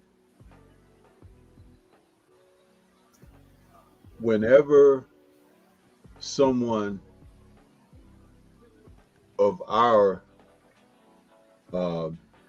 background is able to achieve, the first thing they want to do is kind of mar the achievement by, well, how would they fare against this one, or how would they do against that, or whatever, right? Not even giving you a chance to bask in the glory of what has been accomplished. Right. Which is why I said what I said last night on the show, post-fight, and what I'm going to continue to maintain going forward. Because we're not supposed to consider ourselves. We're not supposed to be able to say, good job. We're supposed to say, what's next? No, you never thought we could do it in the first place. We're always battling against the odds. However, anytime someone on the flip side achieves, accomplishes, reaches a goal, who's the first one that they'll try to compare them to? Uh-oh. One of ours. Yeah. You see? Do you see the foolishness? I told you, I can turn that image around at any given time because I've understood what is important. That's right. Now trying to compare this young man against Floyd and all of that. Floyd had his era. This is his era. That's right. And as he said on that dais last night, when that question was presented to him, and he answered it in the best, most mature fashion and professional as possible, he's not competing against Floyd. That's right. He's competing against his contemporaries. That's right. And if they aren't up to snuff to be able to hold and maintain that, that's their shortcomings, not his. And That's when right. you got certain little individuals out there like Mellow Yellow saying the things like he's saying right now, when he is afraid to face his own colleagues right around him and would rather go and put on an exhibition, because, and if I'm not mistaken, exhibitions are entertainment value circumstances that usually require a clown show, huh? And if you have clowns in a circus, a lot of times monkeys serve purposes too, don't they? Sure. Now, if you think that I am insulting someone by calling them a monkey, how could I insult someone by calling them such when they've only identified themselves as being one? Monkey! Go ahead. Tell me where I have misspoke. Nope. There you have it. Steve O'Slay in that super chat, much love and appreciation. He says Floyd's somewhere hating right now, trying to figure out a way to steal the spotlight from Bud. I can hear him now saying, Floyd, when I fought him now saying, when I fought Canelo, man, ain't no, listen, I don't care. You feel me? Shout out to Steve O, but we all know how Floyd is. 100%. We all know how he is. This is the Bud Crawford era. And if y'all don't want to take our black ass's word for it, go listen to Usyk. Yeah. Go listen to Usyk. Don't even listen to me. Go listen to Usyk. Forget me. Go listen to Usyk. My brother Freedom's March in that super chat salute. He says, salute. Bud fought brilliantly. He stayed in the pocket just long enough and got out of there when he needed to. Salute Bud. That man fought a perfect fight. Perfect. Prince Savage in that super chat. He says, salute Kings. I won big on Bud last night. I knew he was going to make history, and he almost KO'd Canelo at the end. Yes, Bud's Hall of Fame. Drew, check your Instagram. I'm going to check it in a second. Good brother. Thank you so much. Prince Savage back in that super chat. He said, I gave Canelo one round, and I barely gave it to him. Yeah, I gave him two. Round two and I think it was round 9, but it was a stretch. It was a stretch. I was hard. I'm giving him 2 to be nice. The scorecards was too close. Yeah. In my opinion. It was way too close. Yeah. My brother TD Sports in that super chat salute. He says, my girl Stacia was on the team New York and she did a thing. He said, stop. Hey, oh, he's talking to Steve Cunningham. Now, what you just said about the scorecards, Drew, look at it another way, brother. Uh-huh. The fact that they had the scorecards like that really defines how much worse the loss was for Canelo. Yeah, makes sense. Yeah, because those were his Vegas judges. Yes, his town. Tim Cheatham. That name Cheatham. That's a lot right there. Cheatham. And because they were as close as they were, that lets you know the greater the margin, the victory was. Yeah. Because this wasn't a split decision, y'all. Ooh.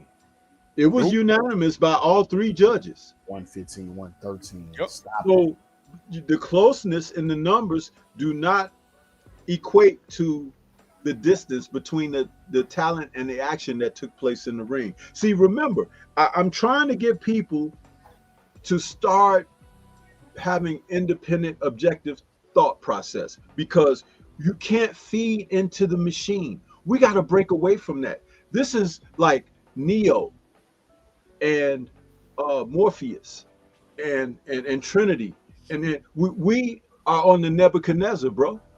We got to break out of that, huh? Zion is what we representing, bro, because we're breaking away from the system, the matrix itself.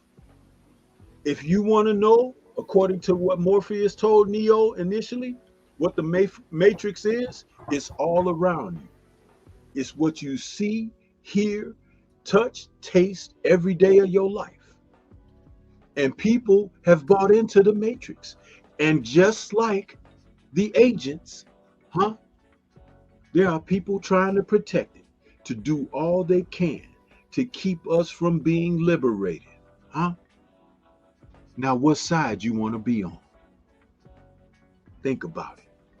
Wakanda forever for all you haters. Huh? How about that? Wakanda forever. You dirty, rotten rat bastards. You racist, bro. Yeah, man. Wakanda forever. How about that? Bastard sinners. That's racist. Fucking. Yeah, the Wakandans, we up on y'all. How about that? And there's nothing you can do about it. Your man had an easy route, and he finally fought someone official, and look at the result. You can't tell me anything about Bud Crawford. Because guess what? I'm not listening. You might have a lot of shit to say, but it's irrelevant now. Because imagine if Canelo won, y'all. They would give him full credit. We wouldn't be able to come on here and say, well, you know, he was a smaller guy. Y'all. No, they'll be like, no, he got in there. I want you to think about how they treat Devin Haney and Deontay and every other black fighter. Look at how they treated Floyd. I mean, just think about that. Now, Ricky Hatton died today. Hashtag pull me glove up. And, you know, I mean, you could weep if you want to. Hashtag pull me glove up.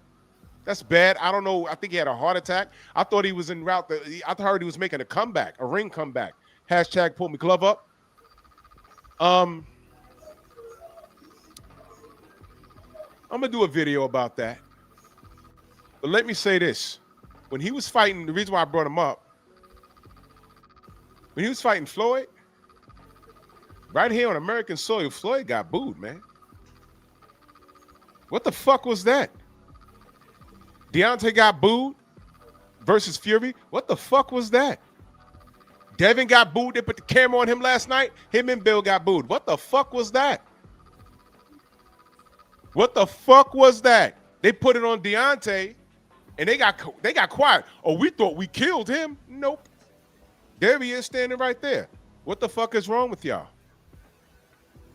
So then when I look at you niggas, and y'all jokingly, not jokingly, because y'all hate yourself. Yeah. Oh, yeah, the Wakandans. Yeah, nigga. Now what the fuck you got to say? Hashtag pull me glove up.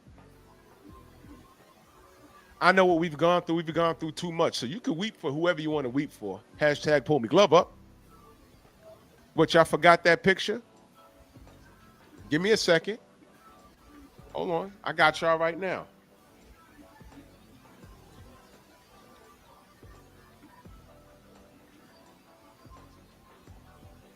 I got you right now. Don't go nowhere. Hashtag pull me glove up, right?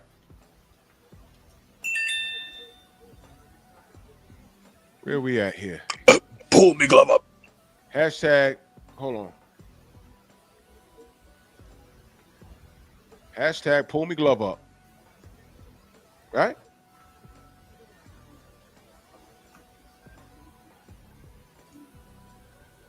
Hold on. No, I don't want to play that video. we're gonna play it. We're gonna run these images because a lot of you have short-term memory. A lot of you do. See, I don't forget anything. I don't forget anything. Hey, Drew, I'm about to get out of here, man. But one thing before I get out of here, man, I want to say, man, shout out to the referee, man, who wasn't even in the ring last night, from what I could see. That referee did a great job, man. He did, brother. Great job. He did.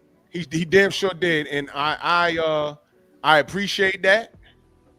He let them get in there and mix it up. Let me make sure that he let them get in there and mix it up. The ref ain't getting away, and Canelo didn't initiate a many clinches because that first clinch, he knew what time it was. He got turned into the damn ropes, man. So yup. All right, man. I'm out of here, y'all. I gotta get ready for work, you, man. Later on. Thank you so much, man. As usual, brother. coming in on the clutch, man. And thanks for putting this together, Trick. Thanks for take it easy. Anytime, man. Yes, all right, sir. Y'all. Peace. Let me remind y'all, man. That's my brother Trick Noty. Let me remind y'all of something. All right, I don't forget much, and you can call me petty. I really don't care. But I don't forget anything.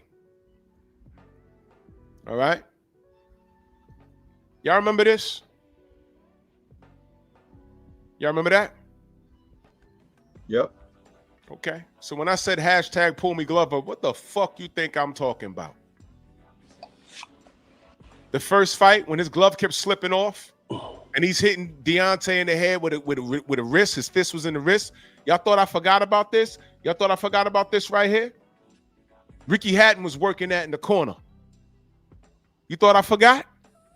See that little lump right there in the white portion? Yeah. That's the thumb. He cheated Deontay 3 fucking times, bruh. Okay? You thought I forgot about this? And you know who saw that live? Prince Charles Martin. He said, I never seen a glove do that. I said, what's he talking about? I went back. I said, yo, what's wrong with his glove? Okay? Well, guess when you didn't see it? Whenever he fought in Saudi. When he fought in Saudi, you ain't seen none of this slipping off of their hands and shit. And Jack Reese talking about, oh, they're big guys. The glove slips off. I've never seen a fucking glove slip off like this. That his whole fist is in the wrist, man. Get the fuck out of here. And before y'all critique Bud, never forget this right here. Bud had just won. Teddy Atlas, unprovoked, says Lomachenko's still #1 pound for pound. He said that straight to Bud's face, and Andre Ward, that was before the Kovalev fights. So you got 2 pound for pound fighters right there. Lomachenko with a loss on his record. Teddy Atlas said that straight to their motherfucking face. I love how you captured their facial expressions. Bro, yeah, I made this theme, by the way. This is mine. I took a picture off my TV, and I made love this theme how you right captured that, bro. That is perfect as far as how they both looking at Teddy Atlas. Come on, saying what he said on that night. That was some straight, but the expressions is worth 1,000 words. Damn right. So when you want to talk to me about this guy, I ain't gonna violate him. I'm far removed because this guy was there for this. And y'all didn't say anything. This guy stood and took this fucking picture after knowing what he did. So pardon fucking me if I'm like, okay, rest in power, fine.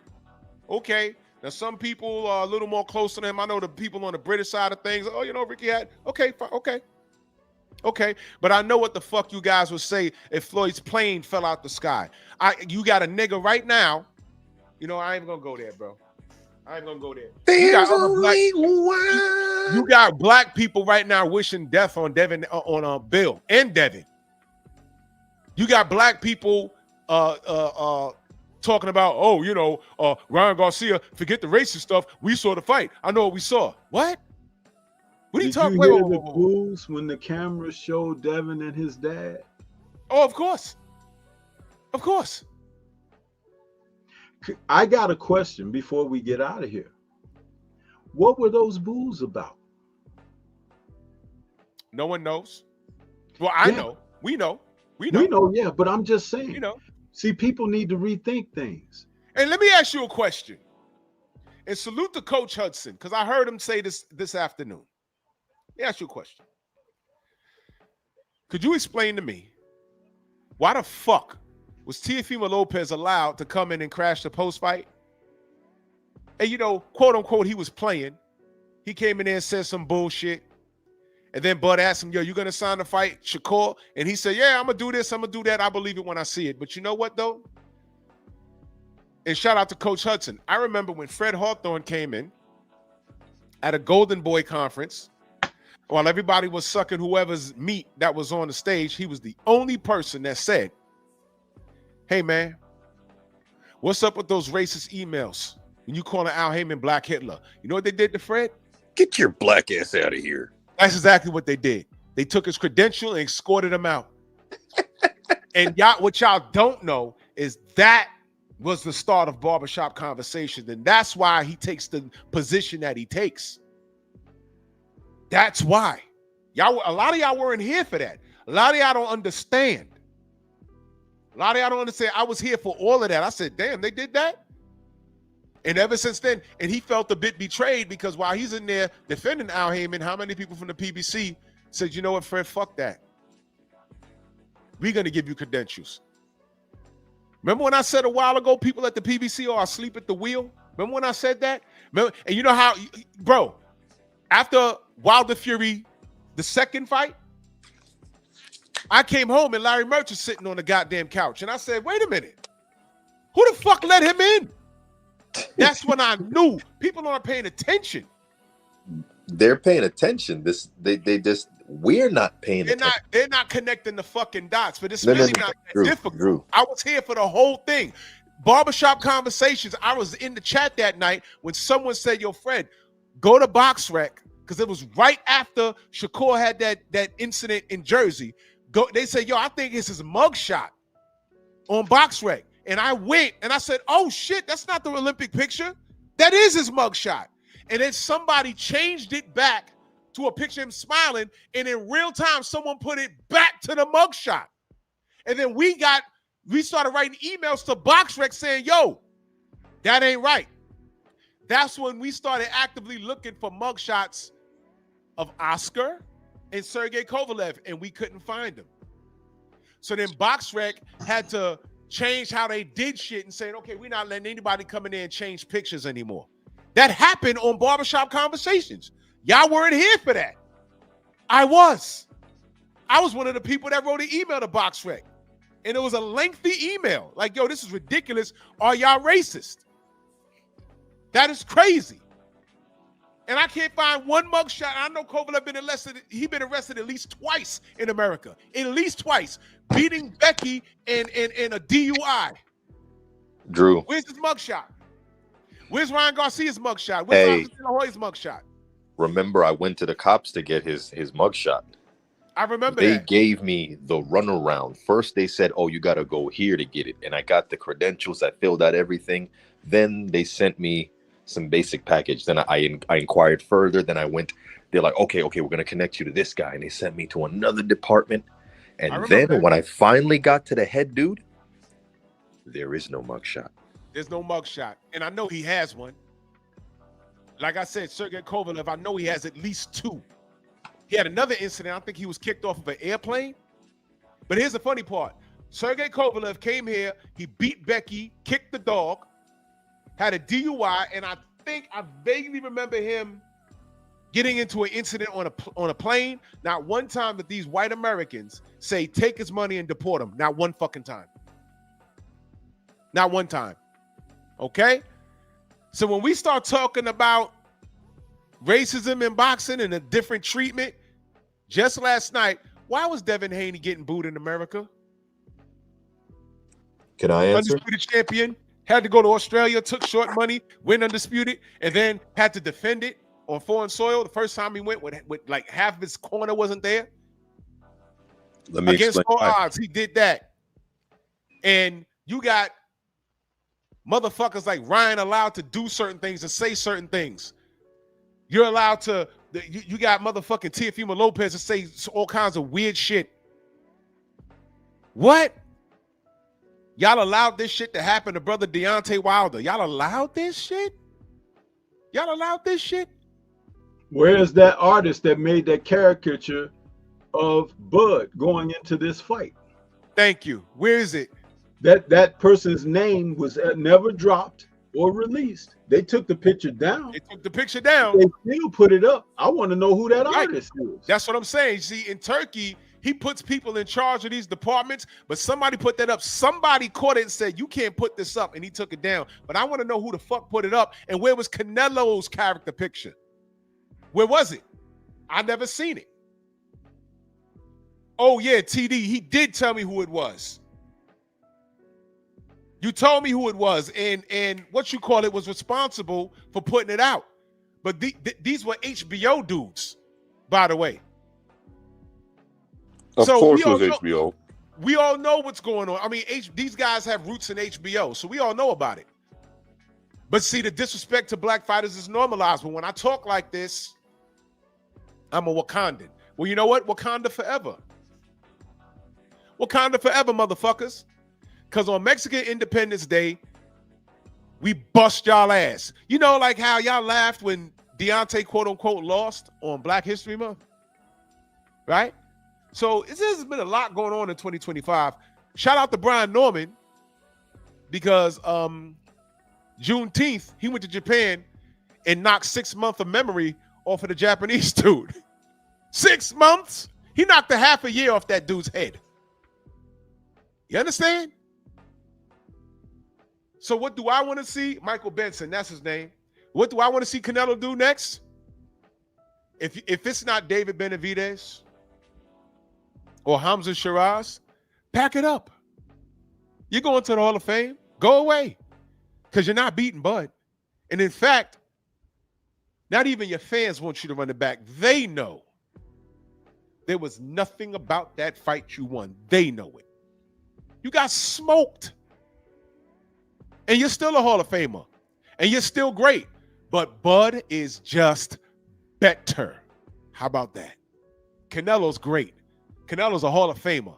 Canelo got a great resume. But Bud Crawford is better. And I know you're upset. And that's okay. Be mad. It's okay. There is nothing you can do about it. You can't do shit. And to the clowns that are trying to throw Benavidez on Bud, just remember, first of all, Bud's like that. I think he'd take that fight against my better judgment, but who am I? Bud beat up his brother. But Bud is like that, where Canelo is not. Where's the lie? Uh-oh. So salute to y'all. Black Martial Arts Society, let them know how they can find you, good brother. Hey, real quick. I just wanted to close with a quote from the greatest boxing coach ever. You gotta hit him harder, man. You have to punch harder. Punch you harder. This man said in the corner towards like the 11, 12 round, he said, you gotta hit him harder, man. I'm like, what? For those of you that are wondering, for those of you gotta punch him harder. What do I do, Eddie? You got to punch harder. Yeah, that's what he said. He's like, you gotta hit him harder, man. You got to him harder. I mean, you know, I speak in the facts. You got to hit harder. Do y'all not know? Y'all understand what this meme is? When he got his ass smoked by Bivol, they asked him, what are you going to do? He said, play golf, I guess. Jugar al golf. Go play golf. Jugar al golf. No golf, no life. No golf, no life. And he's a Hall of Famer. But it's over now. Stormy, let them know how they can find you. You gotta get harder, man. Man, they can find me right out here, rebel rousing like a mug. That's what Stormy B Man is the channel. That's Stormy B Man in all caps, but no cap. And you know, hold that L, y'all. Hold that L. Hold it. Put it on your chest. Put it on your face like you do with your boyfriend's Milk of magnesia. Disgusting. You guys are disgusting. Dan the Canelo. Oh, fan. let me say this too. I gotta say this before we get out of here, because we still got like 80 something folks out here watching, right? Mhm.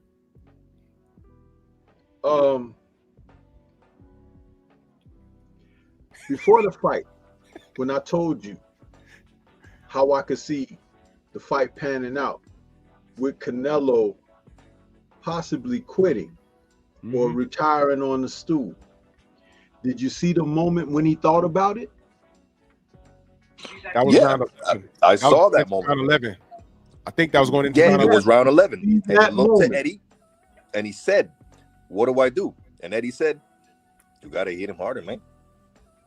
No, but I mean, during the fight, he turned sideways to almost as if to walk away.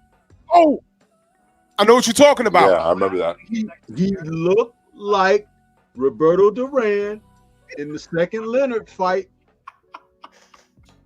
Did I not tell you? Yep.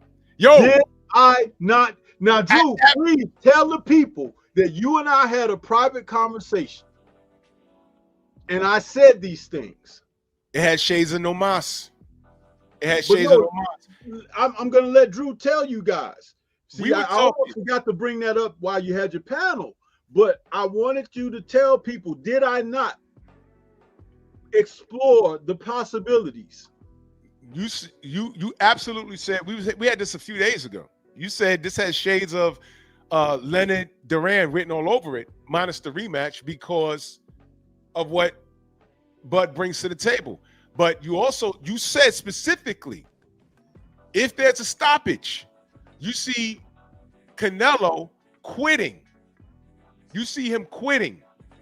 I said in the corner. You said he might quit during the fight. And I know the round you're talking about. Bud threw the left, and Canelo rolled it, but he caught him.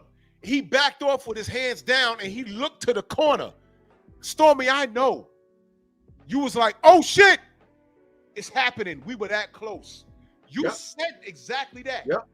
You said, do not be surprised if he quits. No knockdowns, nothing like that. If he quits. Brother, it almost happened. And I want to say, going in around 11, the corner looked fugazi. I was like looking like, is he about to quit? Going into 12, when the crowd got into it, Bud hit him. His head turned just like this. And he walked. He wasn't stunting. He was thinking about it. I don't want to deal with this shit. I can't do nothing. I'm losing. Nothing's happening. Nothing's worked. Because like Coach Hudson said, like Stormy said, like I said, this guy straight up and down, he has no plan B. Does he have another gear? You could say that. And why do you think that I was able to ascertain that being a possibility? When you talk about intangibles, when you talk about the character of a fighter, when you talk about knowing what you're looking at across the ring. You see, I said these things. See, sometimes people, I say things behind the scenes that I don't say over the air. But when my brothers and sisters that I communicate with behind the scenes hear me say things, I always tell them, hey, just tell them what I said. I give you, it's right there. I talked about this. You know why? Because someone who has had favor and privilege, which are not the same thing, and has enjoyed the luxury of that for a duration, they become reliant upon that. They no longer even look to having to get certain things done on their own behalf because it's all been taken care of already. Thus, the Bivol loss. You see, that wasn't supposed to go like it was. Bivol wasn't supposed to smash the gas on his ass in the championship rounds and really go and try to secure the victory. Bud wasn't supposed to be available to do those things. When Bud turned it up in the middle rounds, particularly after that head clash, which was a butt by Canelo, by the way. It was. When Bud turned things up during that instance, Canelo was like, holy shit, wait a minute. This guy got fight in him. Yeah. Yeah. It's everything we said. He was not prepared for this. We said that. He's never faced anyone. Look, Bivol outboxed him, but Bivol's not mean. He's not. Lara outboxed him, but he didn't have that mean streak or power to smash the gas on Canelo. Austin Trout, same thing. But you can't win against Canelo playing it careful. Bud was different. I'm going to outbox you. I'm going to outmuscle you. And if I see you in trouble, I'm going to get you. And if this was round 15, if this was 15 rounds, he gets, I'm telling you, Bud was going to get him. Bud was going to get him. Because in that round 12, you never seen Canelo like that. Leg he was buckled. Hurt. He was leg hurt. buckled at least 3 times. At least he was hurt. And you know what? If there was another 3 rounds after that, round 12 was around, he was going to quit. And salute to my brother Thomas. He says, Bud kept hitting him with the Chinga tu madre. Chinga tu madre. Guys, I got to skedaddle. Yo, look, no live stream tomorrow. I got something to handle early in the morning. I might do a pop-up live when I'm driving, but no official live. I might go live while I'm on the road, though. But Monkey Tuesday, oh, man, I'm telling y'all right now, it's more because we did we celebrated this fight because this was real boxing. And let me be clear. Canelo's a hell of a fighter. We just said Bud was better, and he proved it. That's all this is. Yeah. That's all this is. So I'm going to celebrate Bud's victory. I'm going to do a little bit tomorrow. But Monkey Tuesday, I'm letting y'all know right now. I'm going to get Mellow Yellow because he violated. He did another tweet and delete. He violated. So once again, I got to put Mellow Yellow on full blast. He asked for this. He needs to be quiet for the rest of the year, for the rest of his life. But he had the nerve to tweet and delete something crazy. The only way he can come back from this is if he says, yo, I was talking about Canelo, the glazing in Canelo. That's what I was talking about. But you weren't specific. And if I know better and I gotten to know this kid's moves, you're jealous of Bud, aren't you? You're jealous of a lot of people that look like you. You jealous of Bud? Well, there's one thing he could try to do. He could try to get in the ring and settle it that way. Yeah, fight Bud. Yeah. Fight Bud. Fight Bud at 168. Don't tell me you can't do it. You're about to fight Jake Paul. I want Bud versus Tank. That's how you settle it. Since everyone's glazing him now, right? Since what Bud has done, like we're just on his nuts now, right? It's no big feat, although you've never done it or anything close. And since he want to term it as D-riding and he knows all about it, huh? Apparently, he's dancing in front of a camera, smacking on his own ass. He's doing it for somebody, so he might as well get in line and get on board, huh? Bank Davis. Bud's undisputed in 3 weight classes, and this is what Tank has to celebrate. By the way, he never fought Devin, he ducked him. Okay? Oh, Monkey Tuesday is going to be fire. Y'all don't miss it. Salute to everyone in the Venmo, the Zelle, the Cash App, the Super Chat. Let me read, I got some Cash Apps for my brother, the Audacity Podcast. Let me read those. He said, remember on the panel when I said it was going to be a wash and everyone said I was crazy? I actually do. Who's having the last laugh now? My brother. And he's back in that Cash App. He said, was that a wash? Yes. Yes, it was oh my God. This was, man, these motherfuckers can't tell us nothing. Man, salute to y'all. No live tomorrow. Well, no conventional live. But yeah, salute to y'all and victory lap. Bronx on deck. Move! Why are you gay? Who says I'm gay? You are gay.